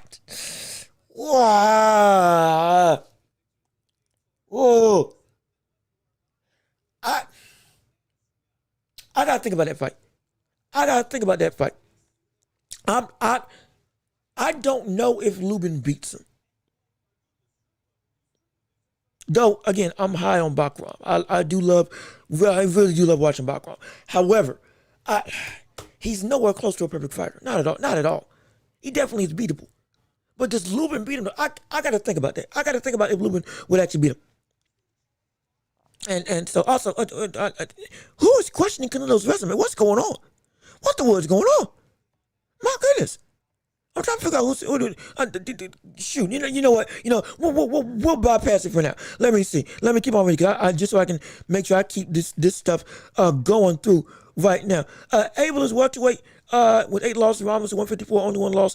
Lubin was robbed in that fight with Ramos. There is a good argument for that. I can't lie. There is a good argument for that. Not that. And I don't see a robbery personally. There might be an argument for a robbery in that fight. If I'm remembering that fight right, there might be an argument for a robbery for Ramos versus Lubin. There might be. No, I'm tentatively I'm saying there might be an argument for a robbery versus with Lubin versus Ramos. There might have been, but let me see. Compliments, I'll give him huge props. Anything is possible in boxing. Yep, absolutely. See, we got different things. Jesus beat Ramos. Jesus beat Lubin pretty easily. Some people saying it's robbery. I'll be safe and I'll go rewatch. I'll have to rewatch the fight because I don't want my memory to dissuade my opinions. But let me keep on reading. Keith Thurman has no business getting a title. Oh, okay, all right, perfect segue. Thank goodness. Oh, wrong sound. But same thing can apply. All right, great segue. Thank the Lord. I was trying to find a way to go through and switch gears. But we can switch gears real quick to this very conversation. Keith Thurman versus Fundora is now potentially being talked about as an actual fight to take place for a title. Oh yeah, it's possible. It is indeed possible. Now again, verbal agreement. At this point in time, it's a verbal agreement as of right now. So we gotta kind of wait and see. Gotta kind of look to wait and see if anything goes forward. I've already seen some reports over social media that fight no longer is a go. So we're kind of in limbo right now. But the point being that we've been looking to see what Thurman was going to do, and now we see a potential title opportunity for a brother who's been 3 years inactive, who beat, I think it was Jarvis that he knocked out in his first fight back. Needed some growing pains, but looked like, okay, there might be something left in the tank. The issue was, what would that something be? And how far could that something take him when it came to trying to go through and make a fight and against or make a run at these other champions? That was the question. And now potentially we see how that fight going on right now. And my personal opinion, I don't like it. I don't like it. I don't like it not because it won't be entertaining, but because I don't know if Thurman is actively ready to fight against a Fundora and be successful at this stage right now. There's still some timing issues I don't like. And there's still some growing pains that he's trying to regrow himself into with who he is as a fighter. And you ain't gonna have that off of just one fight. You just ain't. And so it's concerning. It's concerning. Let me see. Merchandise versus Lumen is going to first bid August 19th. Do I like the fight?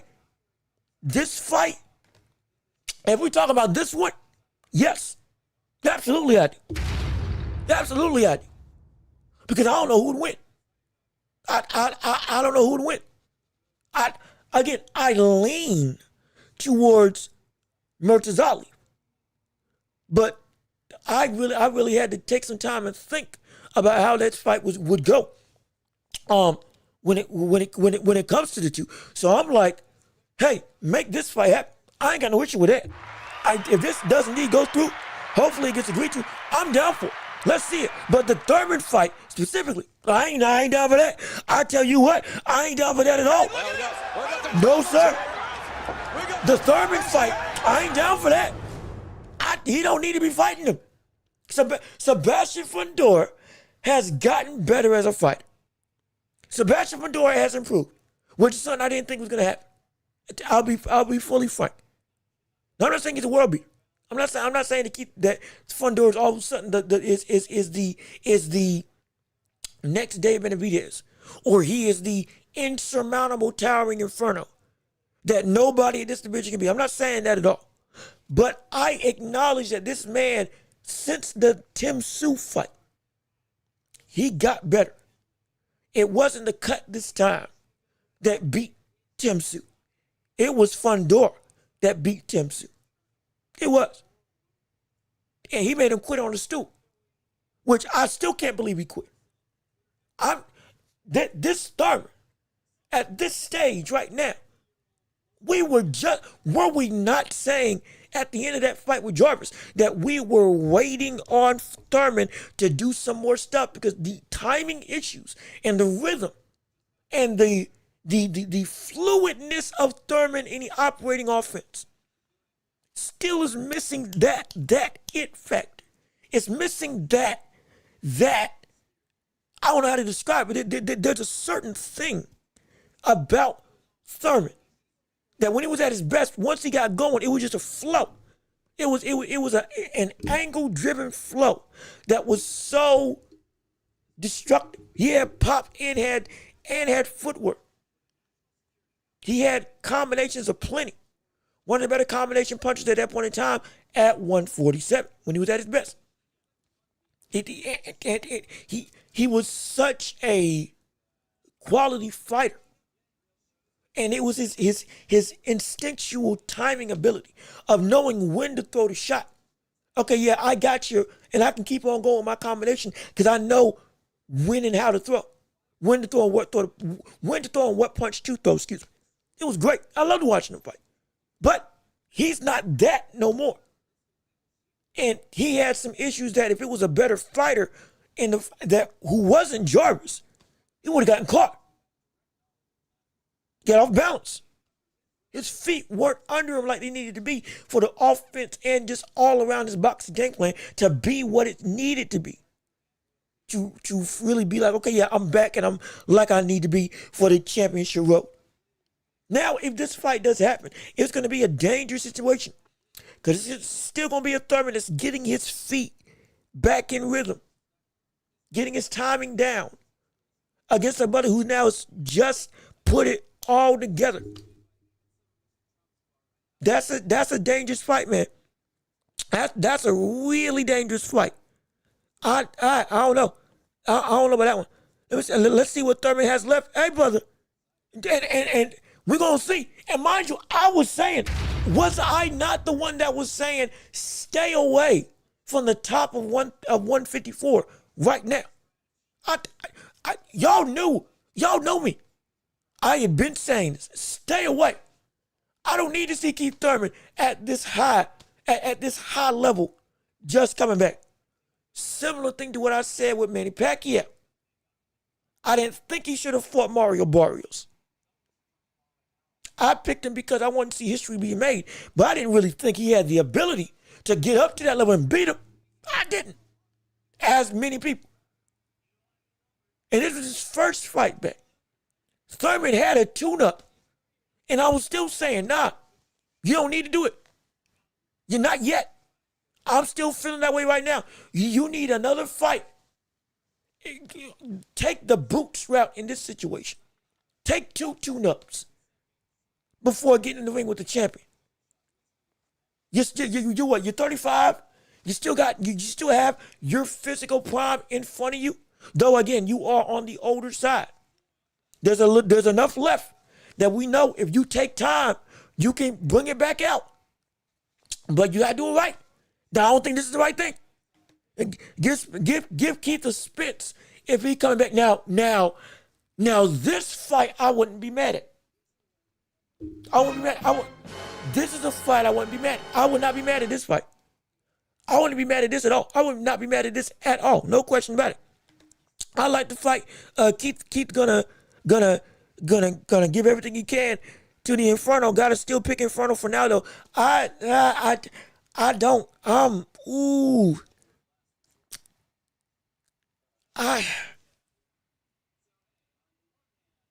And it's not because I don't think Keith at his best is not a better fighter than Fundora. He is a better fighter than Fundora. He's been a better fighter at his best. We know that. He can get close to that with what I've seen with his physical ability now. He just got to ramp it back up. But he hasn't ramped it back up to the level that it needs to be. That's my only concern. And so I'm just, ooh. It's a dangerous thing. Also, Fundora brother and sister do it. Nah. Look, both of them killing it. Her sister, I think, became undisputed, didn't she? Didn't her sister recently become undisputed? And has quickly risen into one of the top 5 women in all of boxing right now. Insane.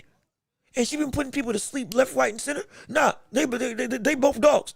I don't know. It looked good to me against old Brock. I know it's just Brock, but his movement looked good. The movement. Let me put this into a better perspective. I think I might be skewing how I'm saying it. Thurman and his movement are not bad. They look a lot better than what we thought he was going to be. Dare I say, it looks like he has a lot more than we expected in the tank if he fights consistently, which is very good. My issue is this man is trying to use the movement of the old days without the balance and timing of those prime days that he had, because he hasn't built that back up yet with in-fight experience. Not the gym, actual fight. That's where my concern is. Because now, just as dangerous as as you're trying to use something that you ain't got anymore, from a talent perspective, it's just as dangerous if you try to use something before you can actually properly gauge its potency. You trying to do too much because you feel like, yeah, I still got the ability to do X, Y, Z, but you ain't got the timing or the balance or the innate, rhythm necessary to really maximize that footwork, to really maximize those same old steps that you used to do.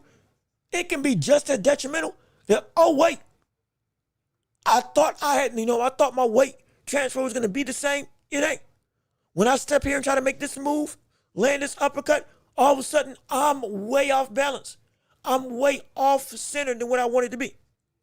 I'm making the move, but I am unintentionally putting myself in danger because I can't properly gauge the minute details of the movements that I used to do that were incredible. Now I can still do them, but they're not nearly as controlled. They're not nearly as calculated. They're not nearly as stable And that's where stuff can be dangerous. Against a cat in an offensive, against a offensive juggernaut in the likes of Sebastian Fundora, who is a dangerous brother. That's my biggest concern. And that's why I just want to see him in another fight. That's all. That's why I want to see him in another fight. And let me see. We need to see more Bakram. Yes, we do. My gosh, yes, we do. After that, Keith Thurman not Keith Thurman. After that Tim Tszyu knockout, well, we haven't heard hide nor hair from him. Though I want to see him in the ring. Because he's an incredible fighter. And again, we don't like ring rust. We don't like ring rust. We want fighters fighting 4 or 5 times a year if we had our way. But at least 2 times a year. At least that. Especially as a dominant brother. That's what I would love to see. Anyway, let me see. Can Thurman still make 147? Yes, he can. Yes, he can. I don't think the weight for him is the difficult thing. I don't think the weight for him is a difficult thing. Because again, right now, he's at 154 right now. He is at 154 today. Him cutting weight to 147. I don't think for him it would be an issue. But again, how did his body develop in those 3 years out the ring is yet to be seen. Does he have any business moving back down to 147? If he really wants to be a killer like he says he wants to be. Now, after this fight with Lima, not Lima, I'm sorry. After this potential fight with Fundora, it might be that, hey, I can't hang like I want to at 154. I got to move down to 147. So it could be that his performance is going to really make a break whether or not he stays here or whether he does choose to go back down. And at that point, it's predicated on what his body can do. So we'll have to wait and see on that regard. Let me see. Gabby Undisputed. Yep. Thank you for validating that with me. Probably not. Last fight was at 154. And it's, I'm just, I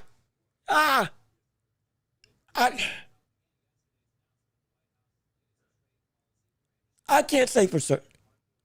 I'm leaning towards yes, that he can. And it won't affect him greatly. But at the same time, the same thing with Roy, I'm scared of with Thurman. If you built up muscle, and now you got to strip that muscle away to make weight, that can make it so that you're never the same brother. I wouldn't want to risk that. So I wouldn't move back down if I was him. But again, that's just me. Listen, Keith going all in. I'll give him that. Hey, and you know what? I didn't even put that into perspective.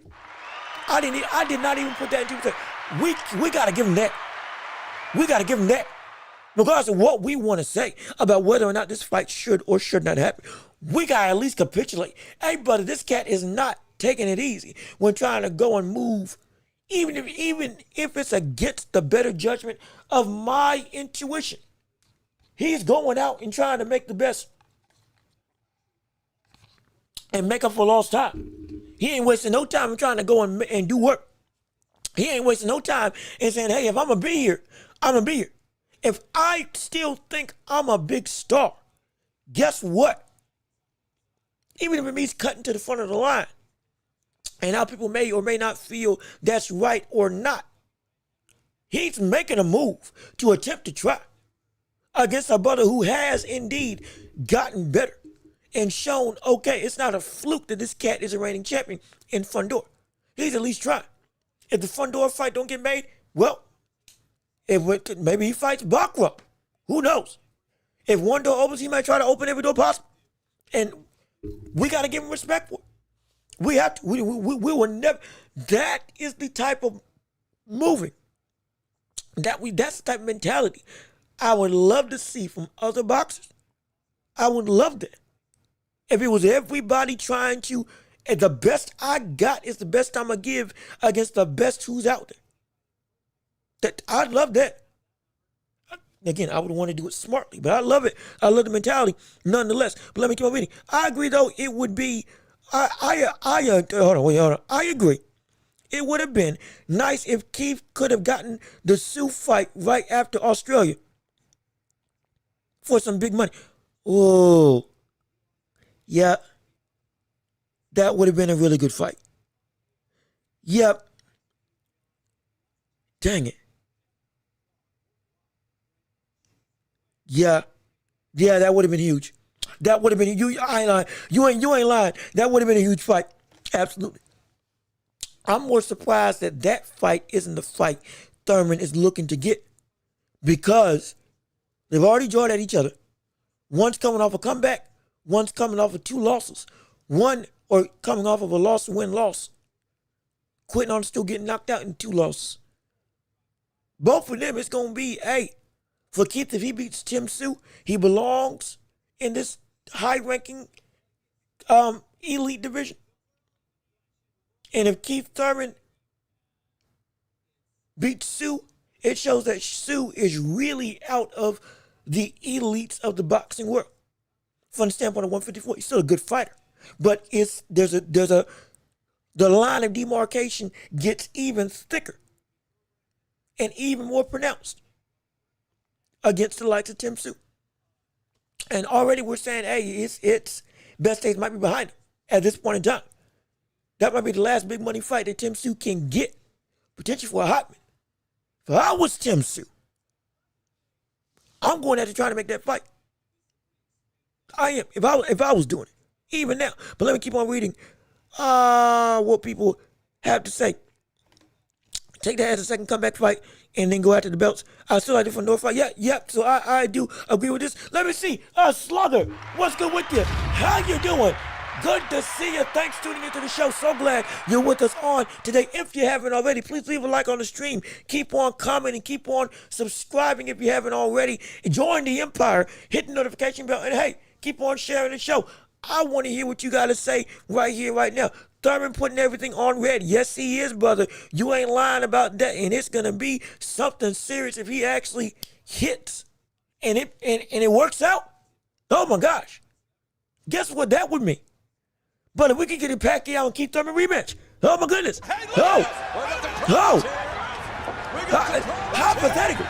Hypothetically, we could get it. If this road goes right, dare I say, Pacquiao gets Barrios in the rematch and beats him. Thurman beats Sebastian Fundora. Next thing you know, champion versus champion at a catchweight. And they fight in a rematch. Ooh, you couldn't tell me. You couldn't tell me that wouldn't be interesting. You couldn't tell me that wouldn't sell. Oh, you couldn't tell me that wouldn't be something incredible. That would be something serious to see. Absolutely. Oh, that would be insane. I mean, sorry. Let me. Thurman, Mr. Let that go. Yeah. Nah, he ain't. Let me tell you something, brother. He don't care. Win, lose, or draw. He's just trying to get it in. I'm excited for that. Remember, he was talking about Tim Tszyu for a while. Yes, he was. No question about that. He was legitimately, I mean, it was a lot of conversation trying to, and we were thinking that fight was going to be it. And again, if this works out, great. Lord knows what it may be. Let me see, Keith versus Haney. Now,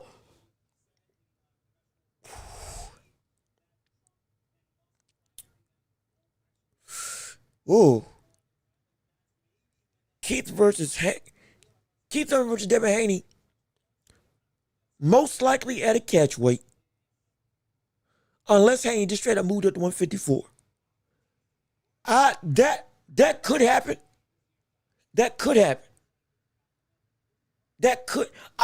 I'm not putting it out the realm. But it's gotta be that Keith, off the backs of that win, really takes the world by storm as a media thing. For Devin to even think about taking that fight. It's got to be. It's got to be a huge deal. The only brother that I would see Devin Haney even attempting to move to fight at 154 would be Boots Ennis. And even then, they already had a potential opportunity to fight against each other when it was going to be a potential catchweight at 152. Don't forget that. And that which we covered in the past, that whole saga that almost was but never came to fruition. But that would be the only fight that I could see Devin Haney actually taking north of 147 at this stage right now. Though he can balloon up to like 160. At a catch weight, it could happen. But also, would the money be right for Devin Haney to even want to take that chance? Or to take that opportunity?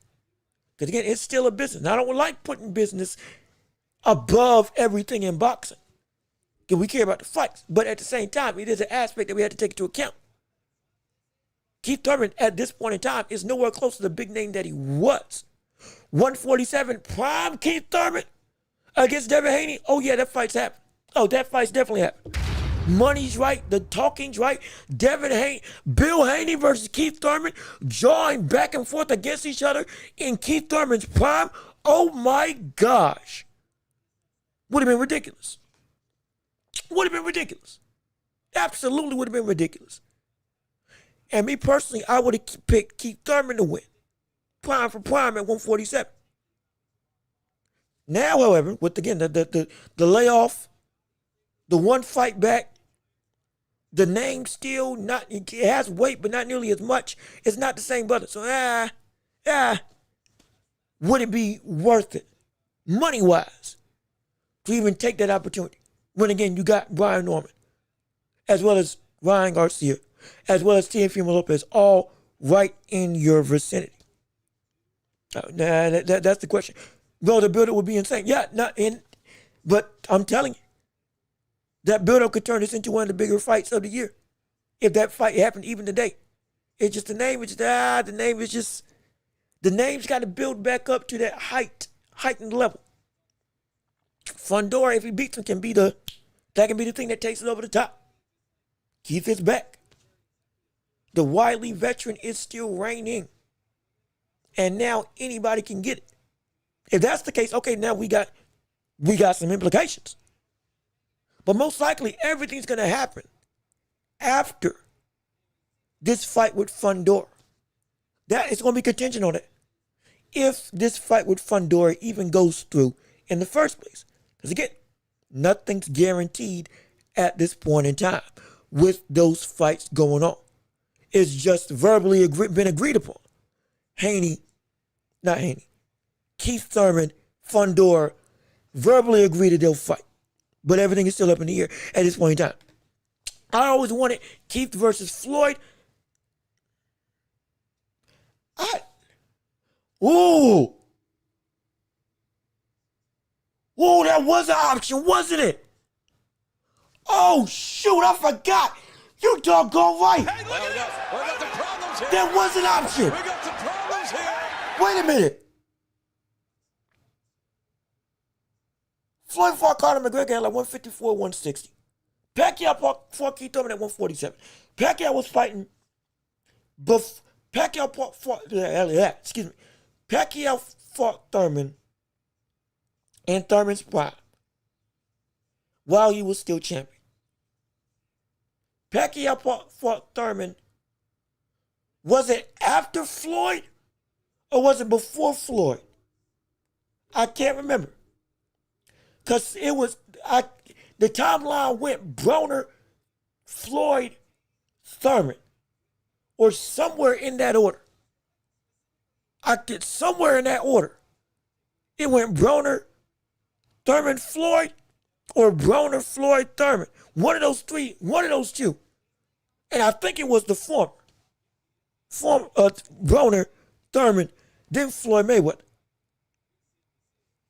Floyd could have fought. Dang it. Floyd could have actually fought Keith Thurman, couldn't he? At 147. Doggone it. Shoot. Dang it.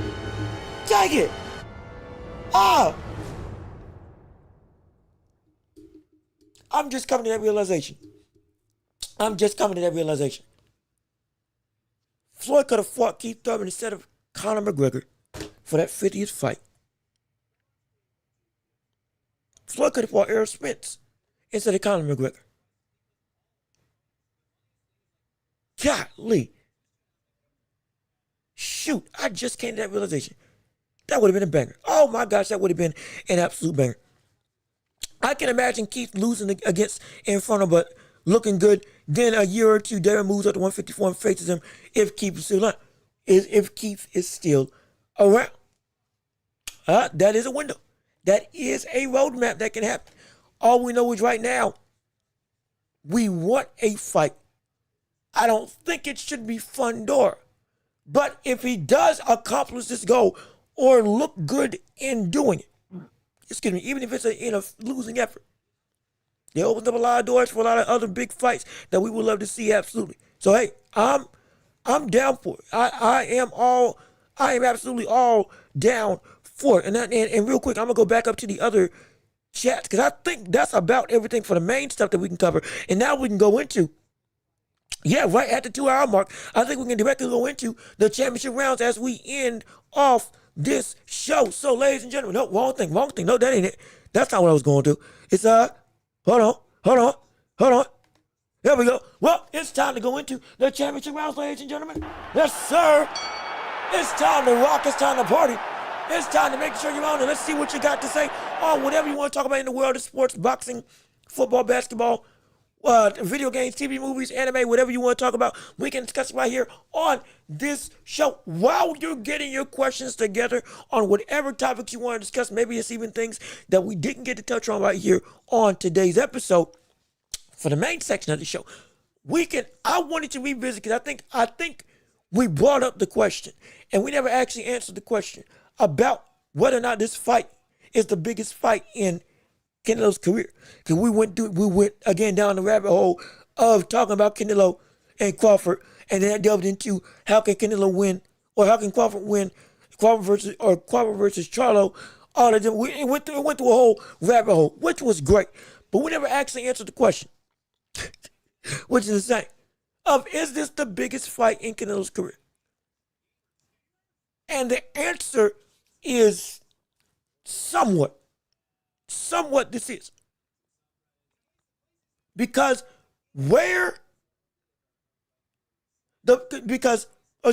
somewhat is true that this is the biggest fight of Canelo's career. And the reason why I say that is because where Canelo is right now is indeed the biggest he's ever been. He is the end-all be-all. Any loss for him at this point in time is a way bigger implication than any losses that have happened in the past, let alone against a brother moving up who started at 135, now coming at 147 to fight you.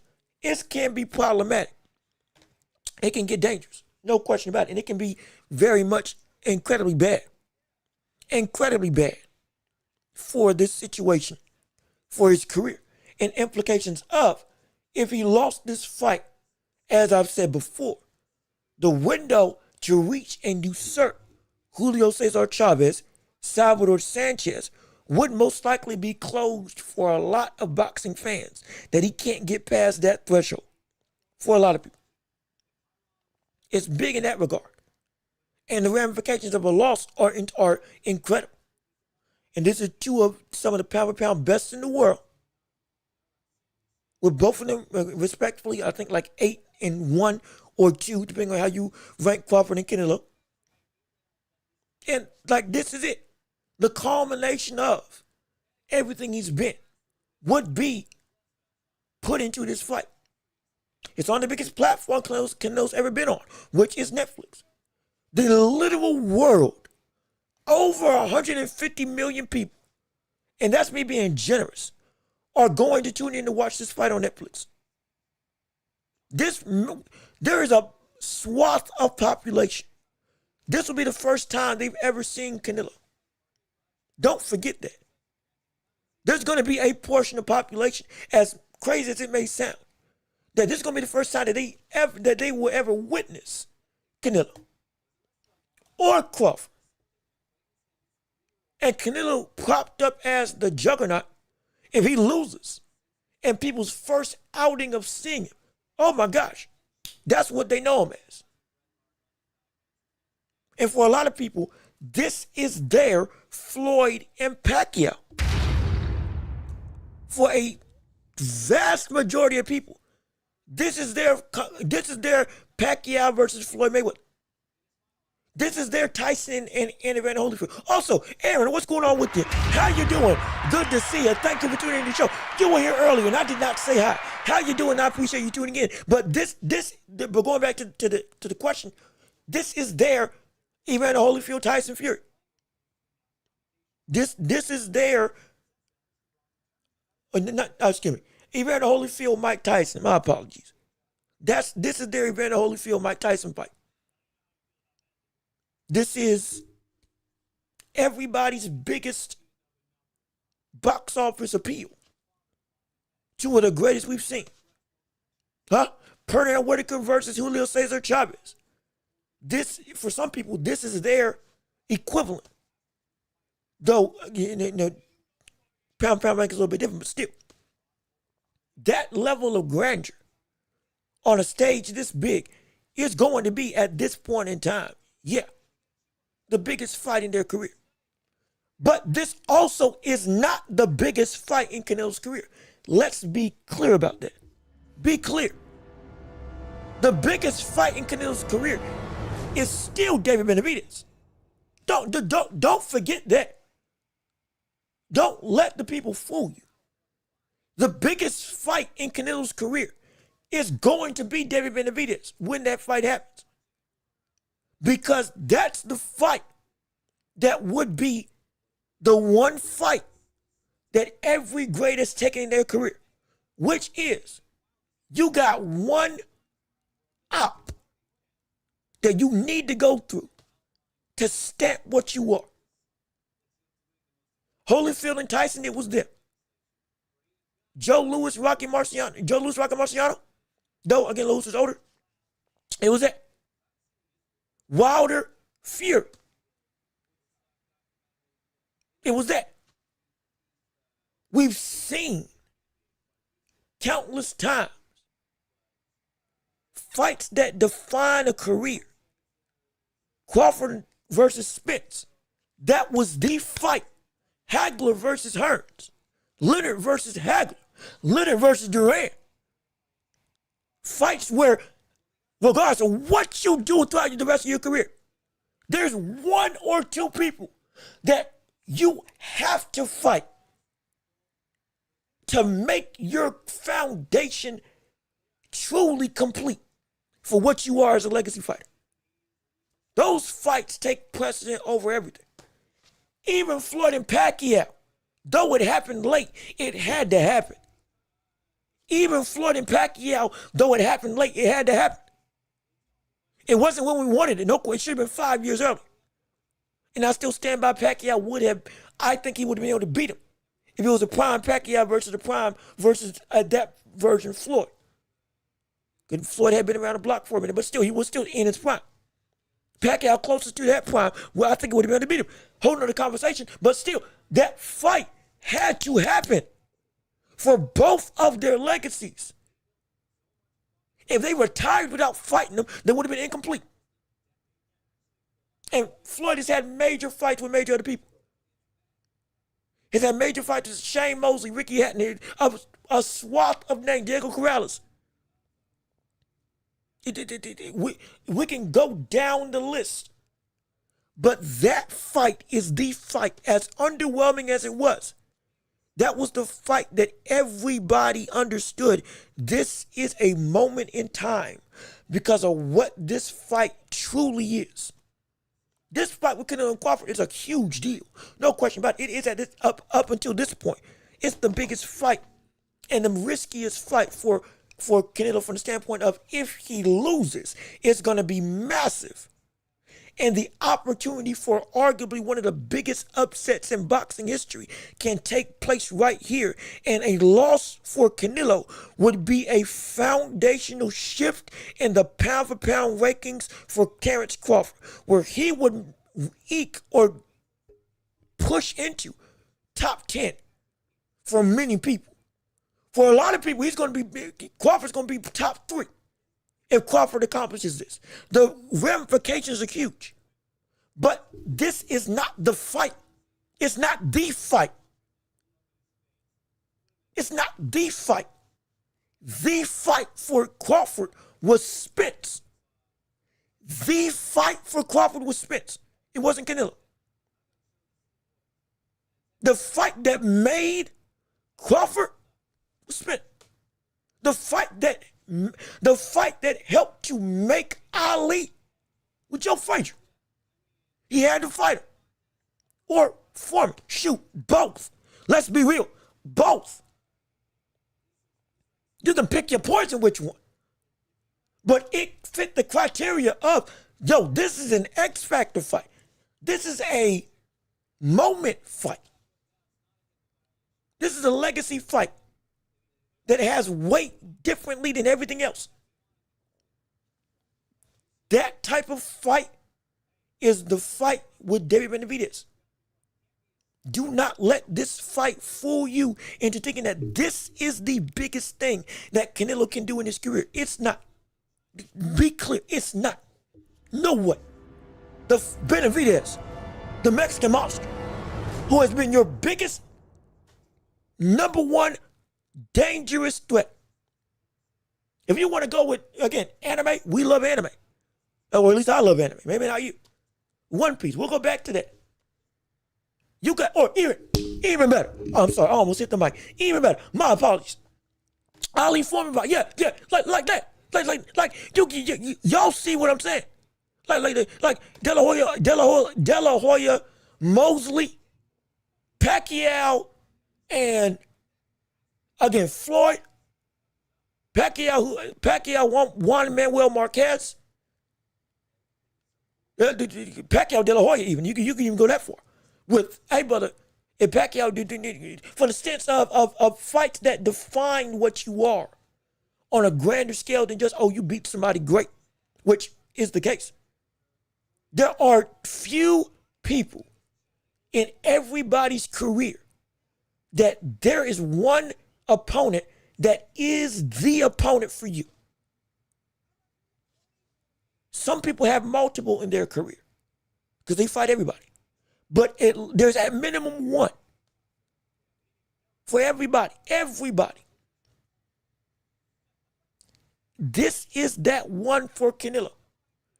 And it's not Crawford. It's David Benavidez. That's the fight that is going to, that is the perfect opponent fight. That is the legacy fight that adds even more grandeur than even this fight with Canelo. That's the fight, like Ali Foreman or Ali Frazier, Duran versus Leonard versus Pryor, whatever example you want to move and use. That's that fight. But I'm here and you're here. We got to get it on. We both the baddest people in the land. There's no way we can't fight each other. There's a gravitational pull. And regardless of where we go and what we do in our careers, we are tethered at the hip to each other. And as our careers continue to go, the pull gets bigger and bigger. The fight gets grander and grander. The development of each of us is developing to be prepared for each other. That is what these fights are. Canelo has gotten to the point in his career where David Benavidez is that fight. He is that opponent. David Benavidez is that yin to Canelo's yang. He is the sun to Canelo's moon. He is the light to Canelo's dark. They are the mirror of each other, not stylistically, but from the sense of they are facing each other.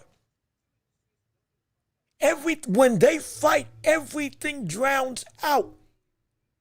Because this is the fight that is going to really define them more than maybe anything else that they've done. Floyd versus Canelo wasn't even that fight because Canelo was getting up, was coming up in age, was coming up in experience, was developing. But once you get to the mountaintop, there's one mountain that you got to climb. Every opponent runs into it.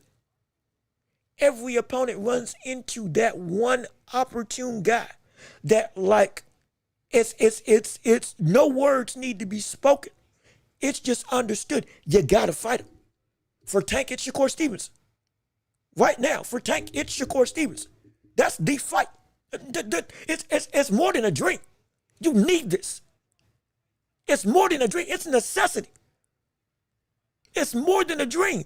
It is a understood requirement for your greatness as a fighter. You got to go through that ringer. You have to. You have to. And this is that fight for Canelo. It's Dave Benavidez. It's not this fight with Crawford. Though this fight with Crawford is a great fight. All chips on the line. It's that fight. It's that one. It's Canelo and Benavidez. Bivol and Beterbiev, same thing. They had to go at it. They got to fight at some point. They had to fight at some point. And then they had to fight again. That the tether just kept pulling them in. The world understood it, and you had to see it. Inoue and Junto Nakatani.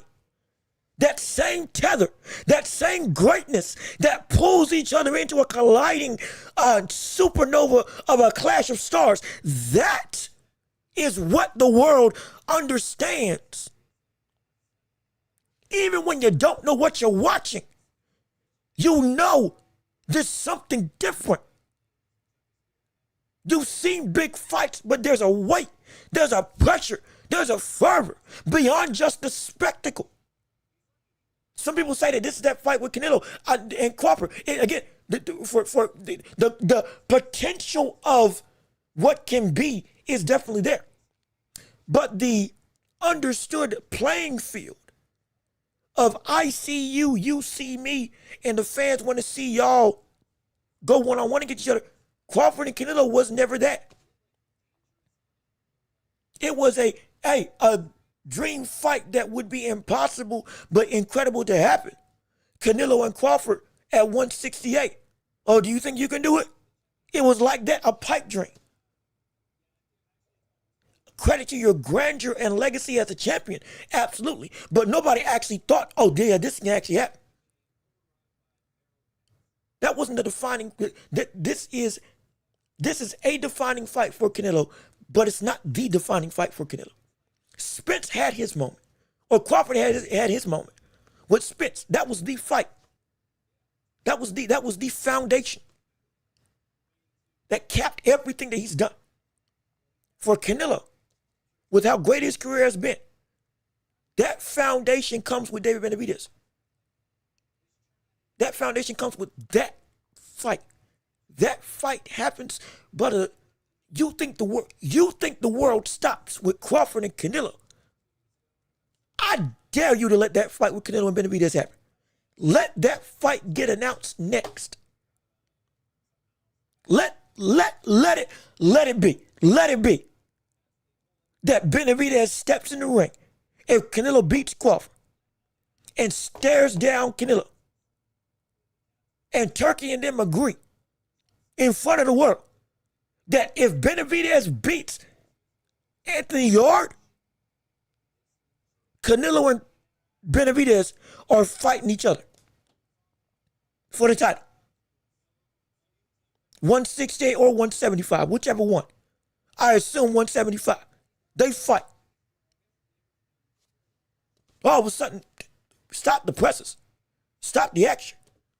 Nothing else matters. Because there's a different way to it. That's what that fight would be. I'm telling you, he needs it. That's the fight that it's got to happen. Triple G will always be his biggest rival, not Benavidez. And again, it's bigger. This fight would be bigger than even Triple G. From what I'm seeing, the Gennady Golovkin fight, Canelo going to world beat, absolutely. And that's been his staple. I completely capitulate to it. If there was an opponent that was the guy for Canelo, be Gennady Golovkin. No question. I have no issue with it. But now a newer one with even bigger connotations have now come into fray. And now this brother is like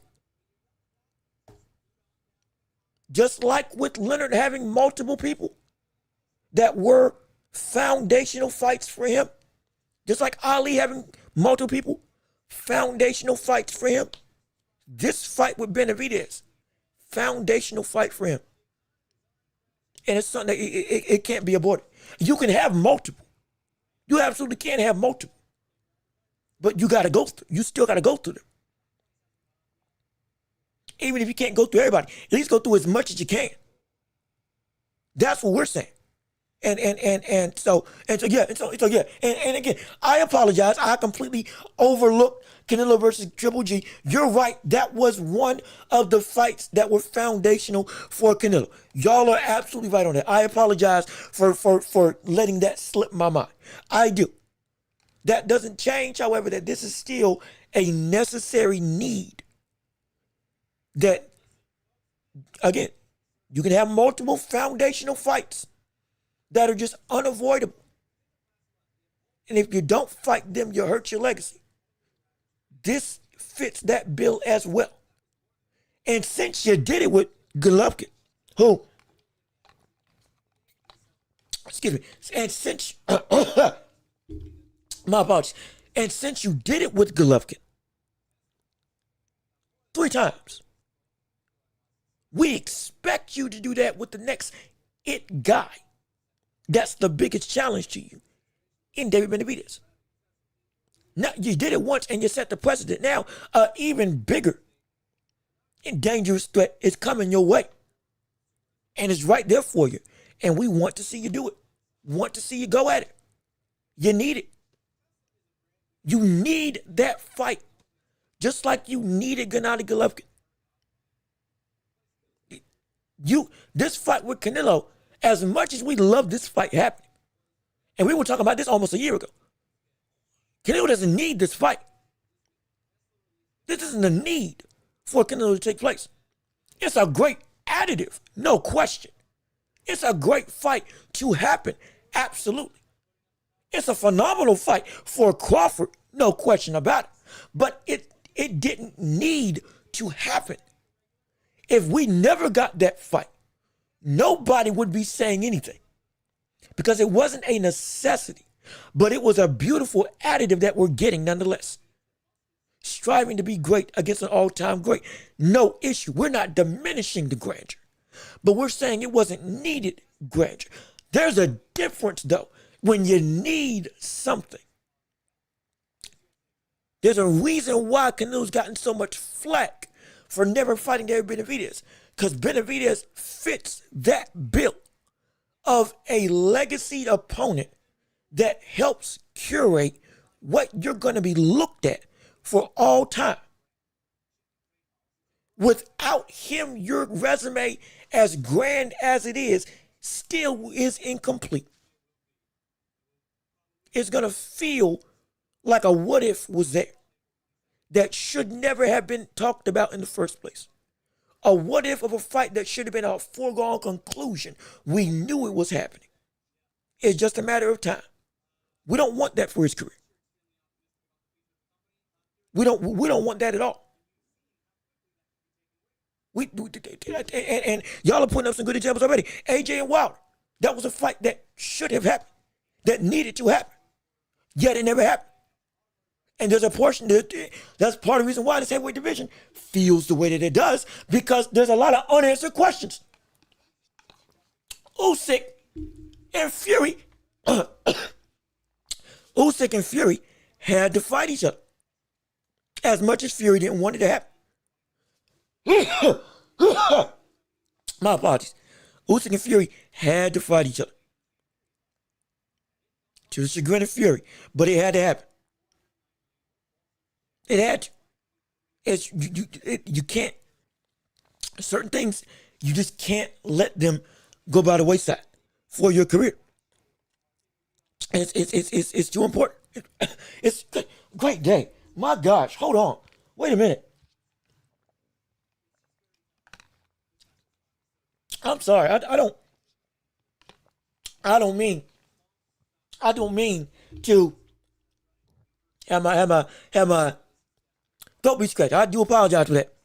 But still, Haney and Tank, Dream fight, yeah. It's like all these different fights are fights that like, and see, even now, even AJ, people still want to see AJ and Wilder. For both of them, it's a fight that like it's got to take. It takes precedent over every other fight. I need the issue is I need an answer. That's what it boils down to. I think you can win this fight. I think you'll beat this brother. But there's one or two fights in people's careers that I need an answer. Who can win? And this is one of those things. It's one of those things. Tank against any top five now. We just want to see it. Yeah, that's the thing. With Tank at this point, it's anybody. Hey, just fight somebody. Just do something. Let's do something with any of the top five, and we'll be happy. It's sad that fight never happened because Benavidez got caught doing cocaine. Yeah, he got caught doing drugs. Absolutely, got stripped. Then got the belt back.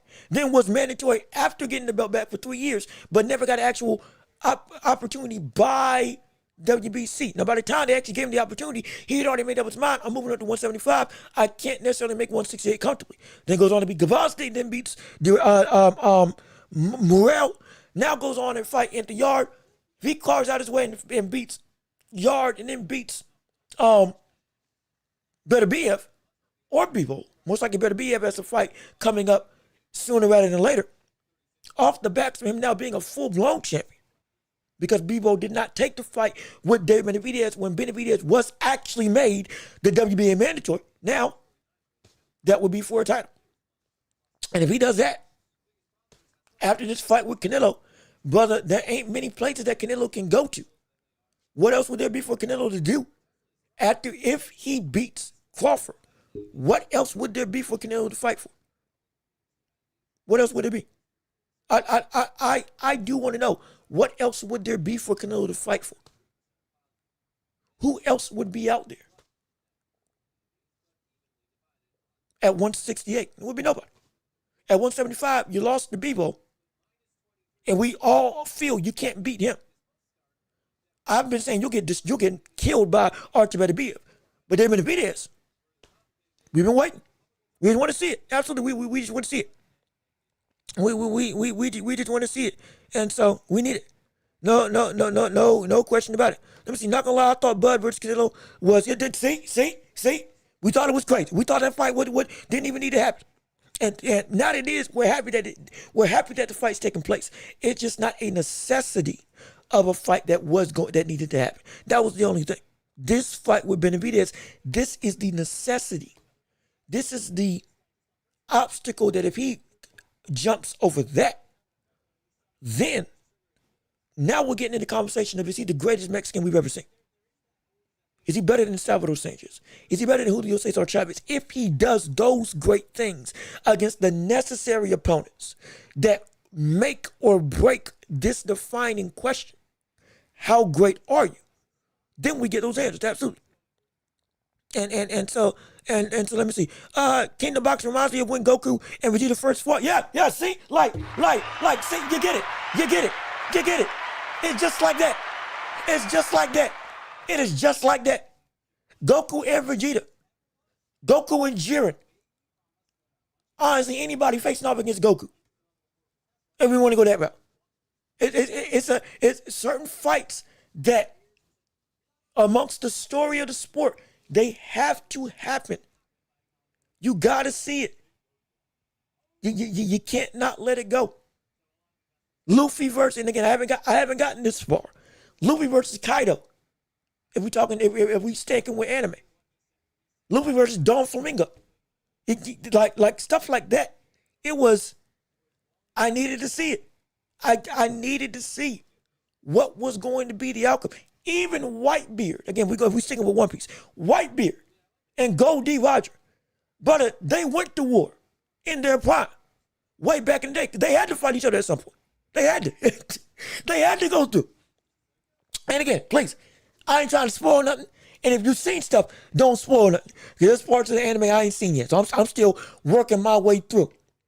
But Naruto Sasuke, talking that route. Rock Lee versus, well, honestly, I wish there were a couple of matches that I wanted to see Rock Lee get back in. But Rock Lee versus Gar, all of a sudden, incredible. Madara versus which one? Which Hokage did he fight against? The one with the tree. When they were buddy, and then they went to, had to fight against each other. And Hokage beat him. The one with the tree powers and the long hair, brown skin. I can't remember his name. For the life of me, I can't remember his name. But I know the fight. And I know the buddy. He's like one of the strongest Hokage ever. I can't remember his name for the life of me. But regardless of which, you get the gist of what we're saying. Stuff got to go through to go through. Trunks versus the androids. It had to happen.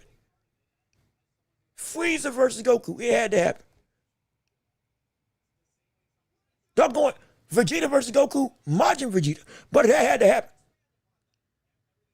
It's a plethora of things. It's a plethora. But it fits the bill. It's a necessary obstacle.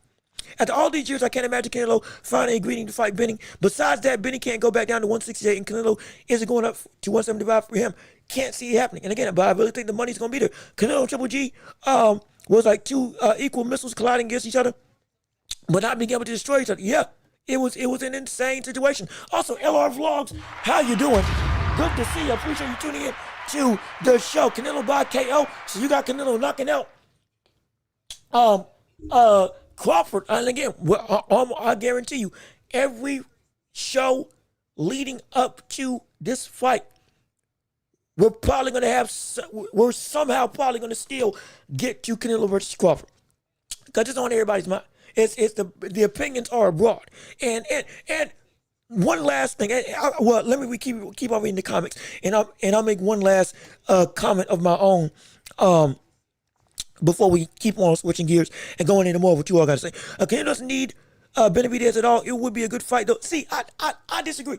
I disagree. I think he needs him. I don't. There was no fight above that fight that anybody wanted or was clamoring for. That was like, again, again, going off of Canelo's own goal of wanting to be the greatest Mexican of all time. That fight is what will make him or not make him get over that hump. At least from what I can gather from the voice of the Mexican population, from that side of the convo. Now again, if I'm wrong, hey, I'm wrong. No problem. Correct me.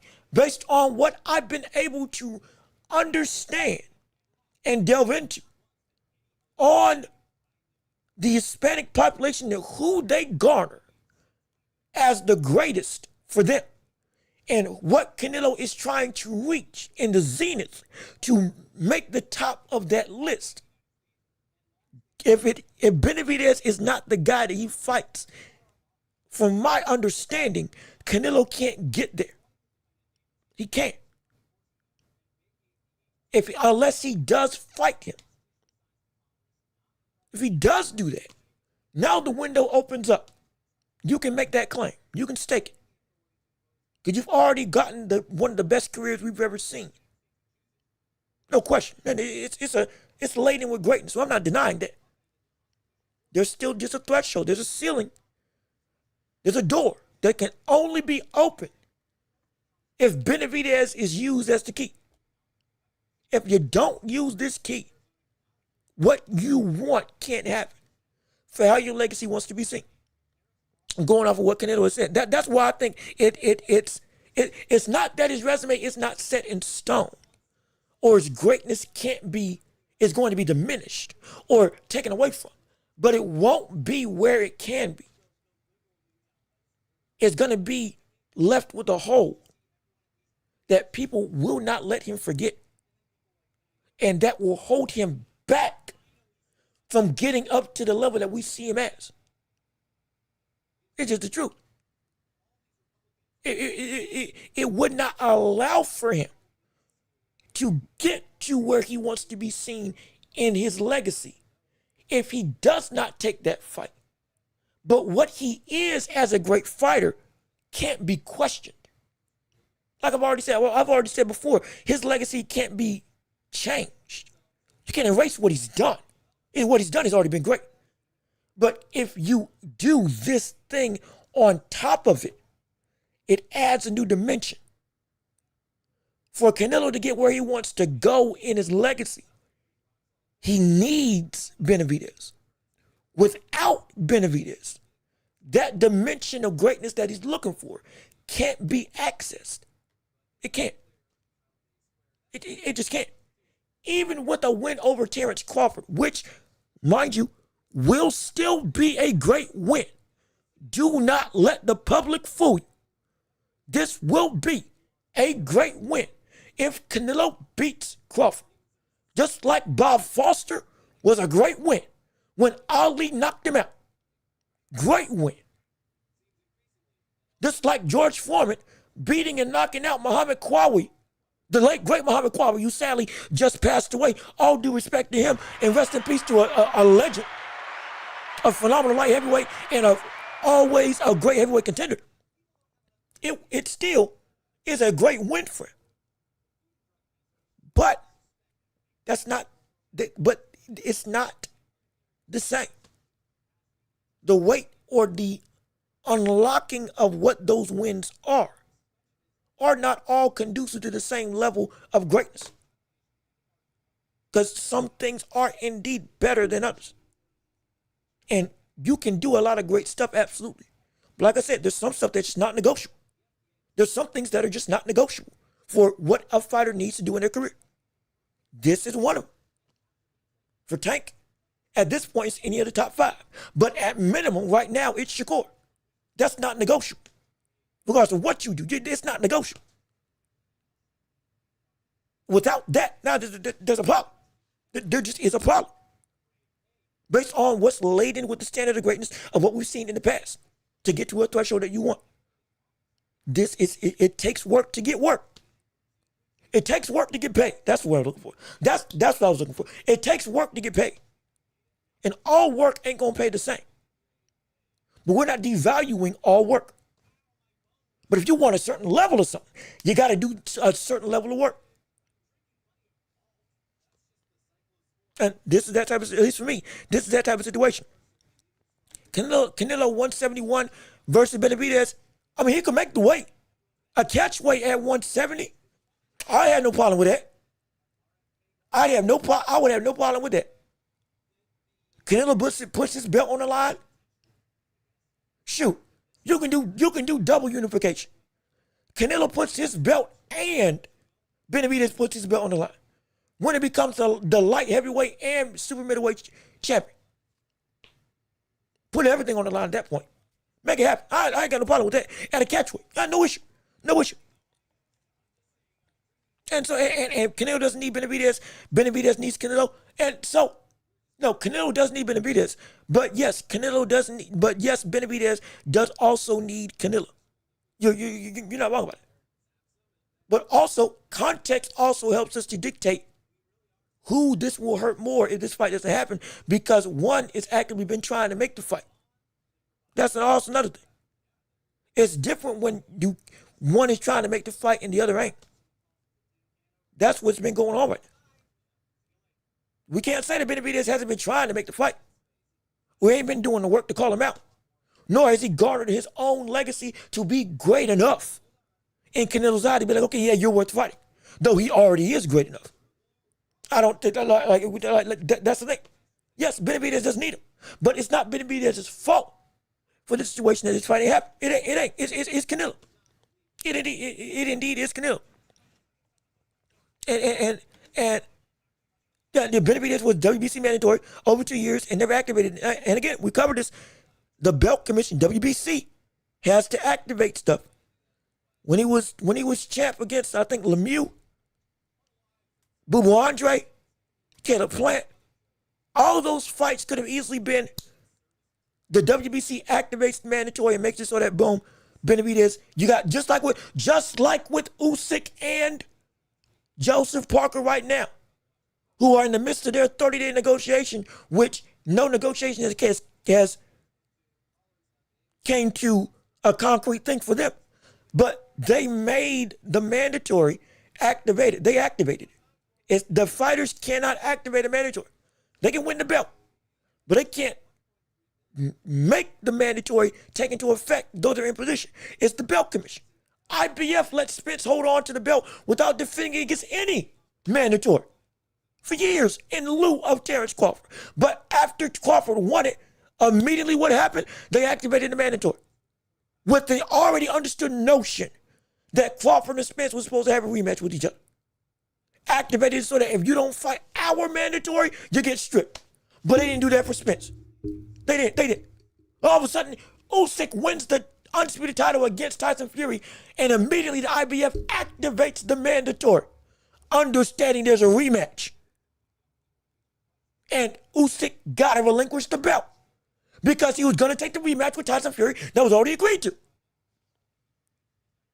And ain't that the IBF mandatory activated it? The IBF again. William Skull became the active mandatory. What happened? It wasn't that William Skull made himself the active mandatory. William Skull was the mandatory fighter, but it was the IBF that activated said belt, which is why Canelo had to let it go. Because he wasn't fighting William Skull. And guess what happened? William Skull's the champion, and now Canelo came back to get the belt. But it wasn't because William Skull activated his own mandatory. It's the belt commission. They are the problem with why we don't get fights with number one contenders. It's the truth. And then when we get rematches that are deserved, they are the problem as to why they don't keep all the belts with the fighter that won it, bringing it into the rematch. That's the issue. It's not about if the fighter is trying to wait it out. Dillian White has been a mandatory for years, up until he finally got his shot against Tyson Fury when he got knocked out. But he was a mandatory for a long, long, long time. And what happened? Got waited out. We're seeing a situation right now with Joseph Parker.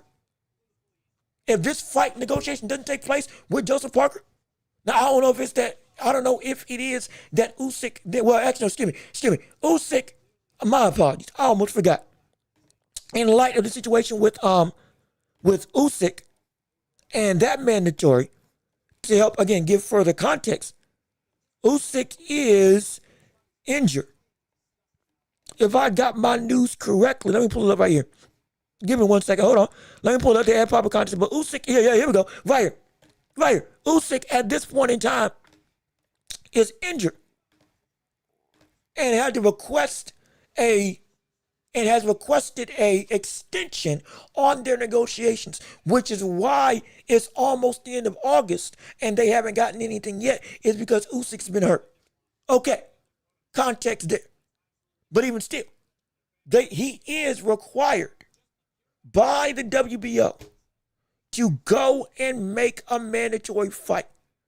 If he doesn't, if I got my rules right, he gets stripped. Unless the WBO, like they done with other boxers, lets it slide. So it's never been the fighter that does it. It's always been the belt commission that makes these fights, that makes these mandatory fights happen, or forces them to at least become activated. Then at that point, it's on the fighters to actually make the fight, but they can force the issue. Benavidez didn't force the issue up until he was already getting ready to move out into 175. Excuse me. That's the thing. That's the problem. Let me see. I'm going through. If you ask me, AJ Wilder is a 50-50 fight at the moment. Yeah. No question. Yeah. Hey. Yeah. That fight is a 50-50 fight. And it ain't gonna be nowhere close to what we thought it was gonna be. I tell you what, I don't know who's going to win that one. How AJ looked against Dubois, how Wilder looked against Herndon. I mean, I don't know who knocks out who. It's literally one right hand, but they could both go to sleep. And it's a draw because it's a double knockout. Who knows? It's ridiculous. It's insane. Let me see. AJ versus Jake Paul. Oh Lord, don't bring that fight up. Don't bring that fight up. Yes, that fight still is in negotiations, sadly. But I hate it. I hate that fight so much.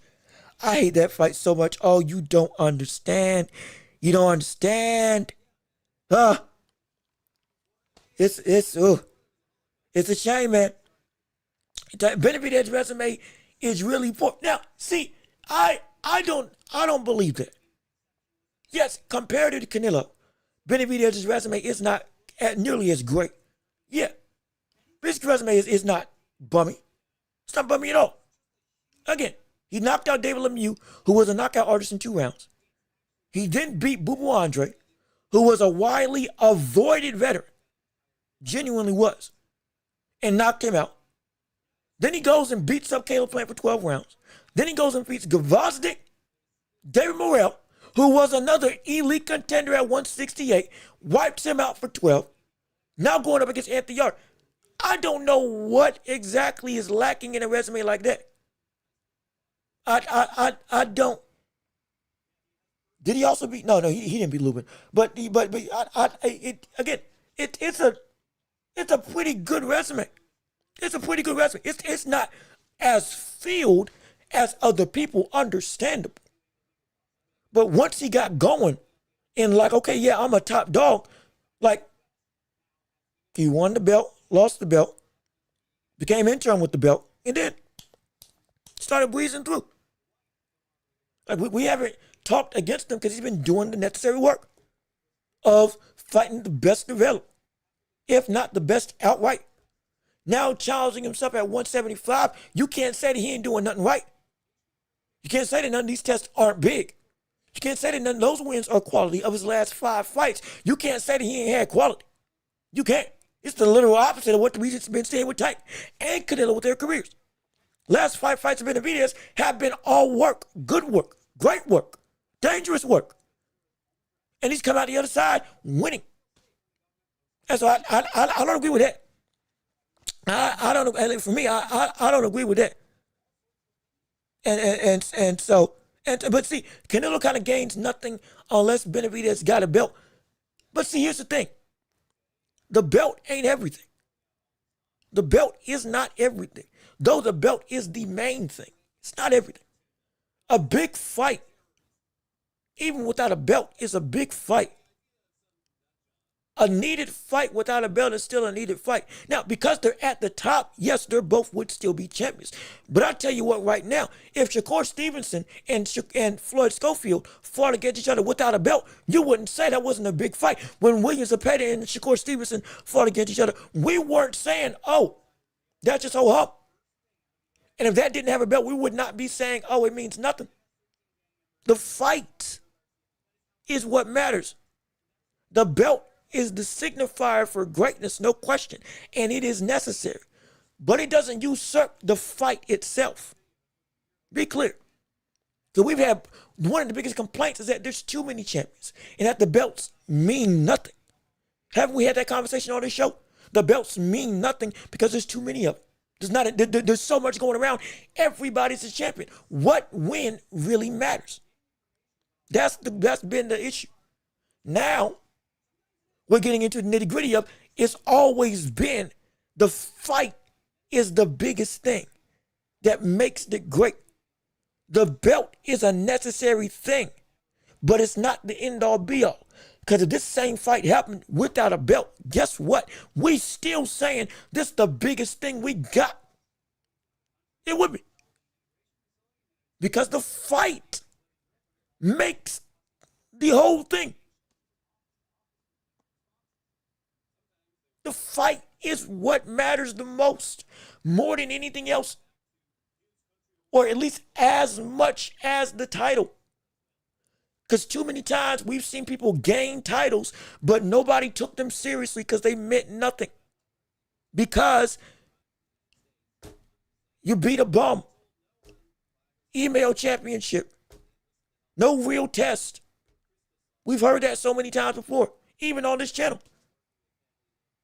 It's the fight is the thing that Is the substance is what makes that belt meaningful. The substance is what makes that belt impactful. The substance, the fight, is what makes that belt mean anything at all. The belt is a signifier of if you are going to fight for this, you're going through the best available competition. But because of the belts going through and out every which way, guess what? That hasn't been the case nearly as consistently as it should be. Because now everybody's a champion, even people that should not be champions. So it can't be that just the belt without a belt, it don't matter. It do matter. It sure enough do matter. It absolutely matters. It absolutely matters. Let me see. Bebo moving funny now. I don't want to see him fight Better Be ever again. He needs to fight Benavidez. Now, again, like I said, Bebo was injured, or excuse me, is injured. That's part of the reason why he has not been able to go through essentially everything being weighted out, as we now know per Ring Magazine themselves specifically. In fact, I can pull it up right here, right now, to give you some evidence of what the situation is. Because don't just take my word for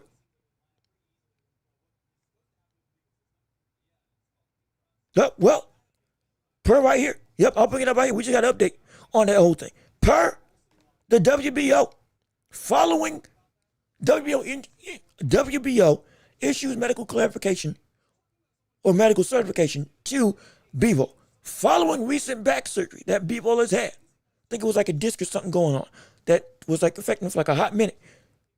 Light heavyweight champion Bebo has been ordered to provide detailed medical documentation regarding his injury, recovery prognosis, and clearance to return to the ring. Organization has expressed support for Bebo's dedication and contribution to the sport, while emphasizing they need to uphold the championship integrity and transparency. And again, you can go look at this. I can zoom in a little bit just so you can get a grasp of the document as a whole. I'm not going to read the whole thing, but as you can see, this is where we stand right now with that, and why, at least it gives us some clarification as to why Bebo has been doing what he's been doing, at least in regards to the trilogy with Benavidez, which we thought was going to happen immediately. Didn't happen. All of us are questioning why. Now we have an answer as to why, at least in some regard. So going forward, again, we continue to work and operate as needed. But still, just as a clarification. But as we're going back through the chats. Hold on. Wait a minute. Let me get there we go. Okay. As we keep that going through, Bebo wisely got back surgery to recover, and importantly, to curb the trilogy. I can see Bebo versus Better BF in the next 1 or 2 fights. Yeah. I will say it's a timely surgery with all the fights he had taken with this injury already going through. Now, this still makes me nervous because Benavidez has been out for Better BF, excuse me, is still getting older. I don't want to see that brother be weighted out and he can't fight like we know he can fight, because now time is caught up to him. I don't want that to be the case. My gosh. Yes, I want people to be at his best. No question. But at the same time, brother, this a little bit of a Scottie Pippen. If anybody's seen Scottie Pippen or knows the story of Scottie Pippen, brother, there was a point in time when I think it was like a contract dispute and Scottie Pippen wasn't getting the money that he wanted. So instead of committing to play for the season, brother got back surgery and said, hey, I'm not available. I'm injured. If you want to go to Hulk Hogan route, hey, brother, that's not working for me. as he would always say with backstage politicking to get what he wanted in WWE.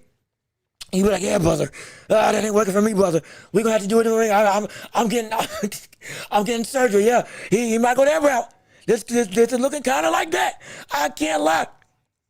I can't lie at all. But again, we're gonna have to wait and see. Also, Greenland, what's going on with you? Vaughn Greenland, how you doing? Good to see you. Thanks for tuning in. And again, Hiroshima, thank you so much. Or excuse me, Hashirama. That was the name of the brother from Naruto that I was thinking of. That was, I think, the first Hokage that fought Madara. That was one of the strongest Hokages ever. They helped bring the villages together under a unified umbrella in some regard, working with the other Kages around the globe. Yes, thank you. I know my anime. I have to go to blanket on it, but thank you so much, and I'm so sorry it took me so long to get to you. I do appreciate it. Absolutely, but let me keep on reading through. I'm trying to make sure that we see. Good gosh, I'm trying to. We got a lot of people in the chat. I'm really trying. I'm really trying to find and make sure I'm not missing nobody. 'Cause we have had so many people going through and talking through. Let me see. What's this? Floyd would never fight Roy Jones at 175. Khalil tried versus Bebo and got hurt. Yeah. I mean, sure enough. I hope not. Talking about prime for prime, Floyd would die. Yeah. Prime for prime, Floyd would die. If Floyd fought against honestly, any version of Roy Jones that was going up beats Floyd, in my estimation. Floyd from 160 on the upward tick that he was going through. No, Floyd dies. Floyd ain't touching him. I know that for a fact. When they were both at their best, when Floyd was pretty boy and was knocking people out and had the defensive stuff before his hands berated him, or rather betrayed him. That's the word I was looking for. Roy was also going through. And it wasn't even a conversation as to who was who. It was Roy Jones of the world, pound for pound number one. And it wasn't Floyd. Floyd was great fighter, phenomenal. Deserved the acclaim, absolutely. But he was not. He wasn't Roy Jones Jr. That was a different animal. That was a different beast. Yeah, AJ Wilder would be very interesting right now. AJ versus Fake Paul is a joke, but you ain't lying about that. I think Canelo dares to be great.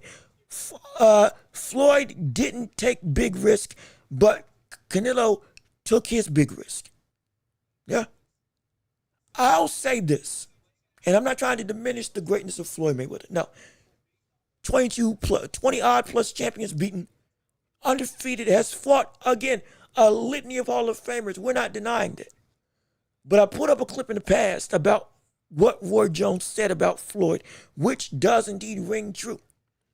Floyd Mayweather, when there was a fight that was truly nip and tuck for whether he could pull it out once Floyd really hit his stride, he either fought them at the right time and waited them out, or did not fight them at all.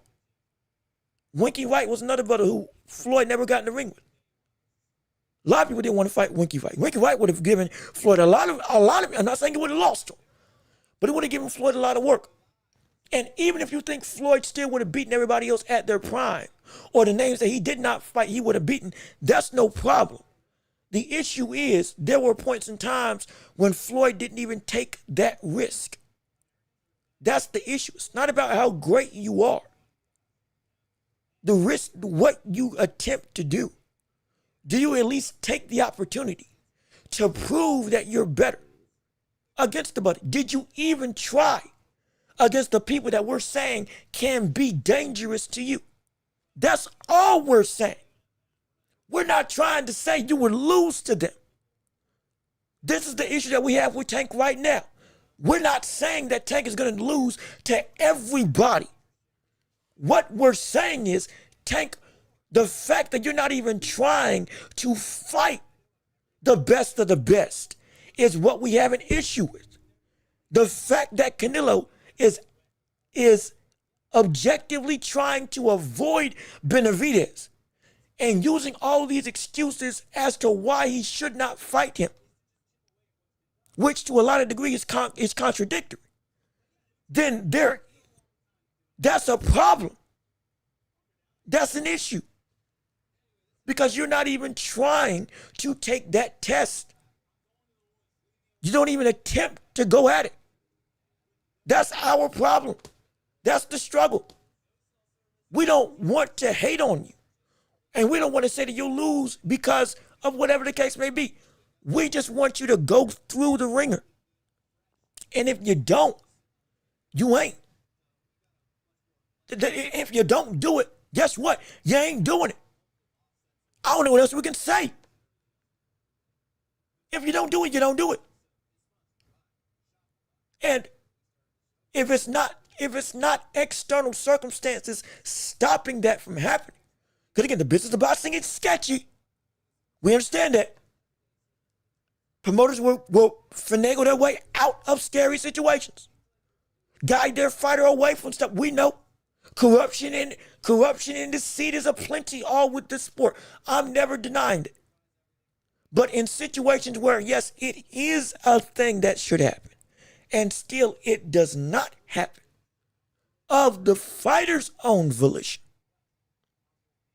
that's where we have issues of, hey, the fact that you don't try hurts and is bad. There were times in Floyd's career where that did take place. Right now it's happening with Canelo and David Benavidez. It's happening with everybody and Gervonta Davis. It almost happened with Tyson Fury and Usyk when Fury objectively was not trying to fight Usyk, doing everything in his power not to. It's a problem. Regardless of who you are or what you do, it is a problem. If it does indeed come up, no matter how great you are. That's all we're saying about this fight. That's all we're saying. And so it's not me trying to make Floyd to be a bum. He is one of the, if we want to go with all time, you can argue he's top 20, top 15. Greatest boxers we've ever seen in the history of the sport. Top 2 defensively, and most people ain't got him 2. They got number 1. It has been able to, he also was able to move up and dominate. Be clear. He still fought a litany of great people. Ricky Hatton, Sugar Shane Mosley. Names that I'm even forgetting. Down the list. It's great. But the issue is still the issue. The problem is still the problem. And avoidance is still avoidance when it does come up and become apparent. Let me see. Trying to make sure I am scrolling through. Trying to make sure that Canelo's above Mayweather, in my opinion. And see this, and ooh, man.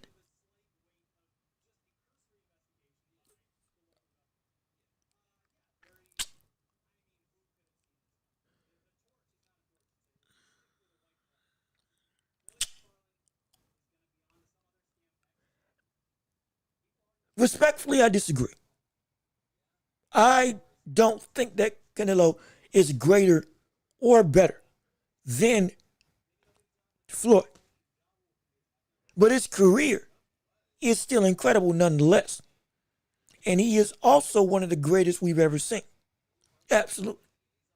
You don't get the top 3 you don't get put around names like Salvador Sanchez, like Juan Manuel Marquez, without being one of the best in history. But I don't think he's better than Floyd Mayweather. And I think about it for a second, but nah, I don't think he's better than Floyd Mayweather in my humble estimation. When I keep on reading, oh gosh, we almost had 3 hours. Great day. Shoot. Well, I think we got to get out of here. We got to start. We got to at least say some stuff for tomorrow. My goodness. And we got to do it and see. Now we're going through you remember the back surgery and all that stuff. You remember the old saga. Do I still hate Hulk Hogan? Again, as the Terry Bollea issues abound. No question. The character is incredible. I respect the character. But I'm not going to overlook this brother willingly said himself, I am a racist. Not just on the public tape, but like of his own words. And he never reneged on that opinion or acted against that opinion. Also, the stuff he did, negating wrestlers from getting a union, doing over a whole bunch of wrestlers and real life people in business and in like in business, in and out of wrestling, and just how he's just been against a litany of people, a laundry list of things that he's lied about. The brother was not a great person, though his impact on wrestling we cannot ignore. We can't wipe it away. Because without him, WWE again would not be where it's at. But two things can be true. R. Kelly made some phenomenal music. But guess what, brother? I don't want to associate with the brother. I tell you that. People love bumping songs by Diddy. But I tell you what, right now, we got some problems. If you try to say that he was a good guy, I tell you that. I promise you that. It can be an issue. It can be a major issue. But again, that's my 2 cents on the matter. But look, we got to get out of here. We do got to go. Because if we don't, it's going to be, we're going to be here forever. And we got to go, sadly, because it's been a phenomenal show. But we had 3 hours. Y'all got stuff that y'all got to do. We got to prepare for tomorrow. And I got to make sure that we, again, are all set and ready for other plans I got for this channel. So we got to go through and make it do what it do. But we got to get out of here. And so let me see. Oh, also, Jose Chavez, appreciate you tuning in. Thank you so much for coming in on the show. And everybody that came in on the show, we appreciate you coming through. And we're so glad that you are present with us on today. But we got to get out of here. And hey, we're going to pack it up and send it home. So with all of that being said, this has been another episode of The Watchable with me, your host, Jean-Luc Welch. Thank you so much for tuning in. There we go. Head to find the title card and listen to the show. We appreciate your time, your energy, and your effort. Appreciate you joining in. If you would, leave a like on the stream before you get out of here. Comment your thoughts and opinions on whatever we discuss on this show. Be sure to hit the notification bell so you know whenever we post right here on YouTube. We're going to have this show posted end of the day right here or on every podcasting channel. But it's 5 stars there. Subscribe if you haven't already. Leave a like on the stream. Share the show with everybody. We're going to be back on Friday talking about the world of boxing and everything else. It's going to be your show to run. Championship rounds, the entirety of the show for you all to go and give your thoughts and opinions on anything in the boxing world and or beyond. But we're going to get out of here. I've been Jean-Luc Welch. Y'all have been wonderful. Peace and love. We are out of here. Yes, sir. We're going to see you all on Friday. Oh, and if you still want to support the show, at the end of the day, Cash App and PayPal, links down below. While waiting on monetization, super chats and all that stuff, if you can support, would mean the world to me, and I appreciate it oh so much. But be safe, be blessed. We're going to get out of here. We're going to see you all on Friday.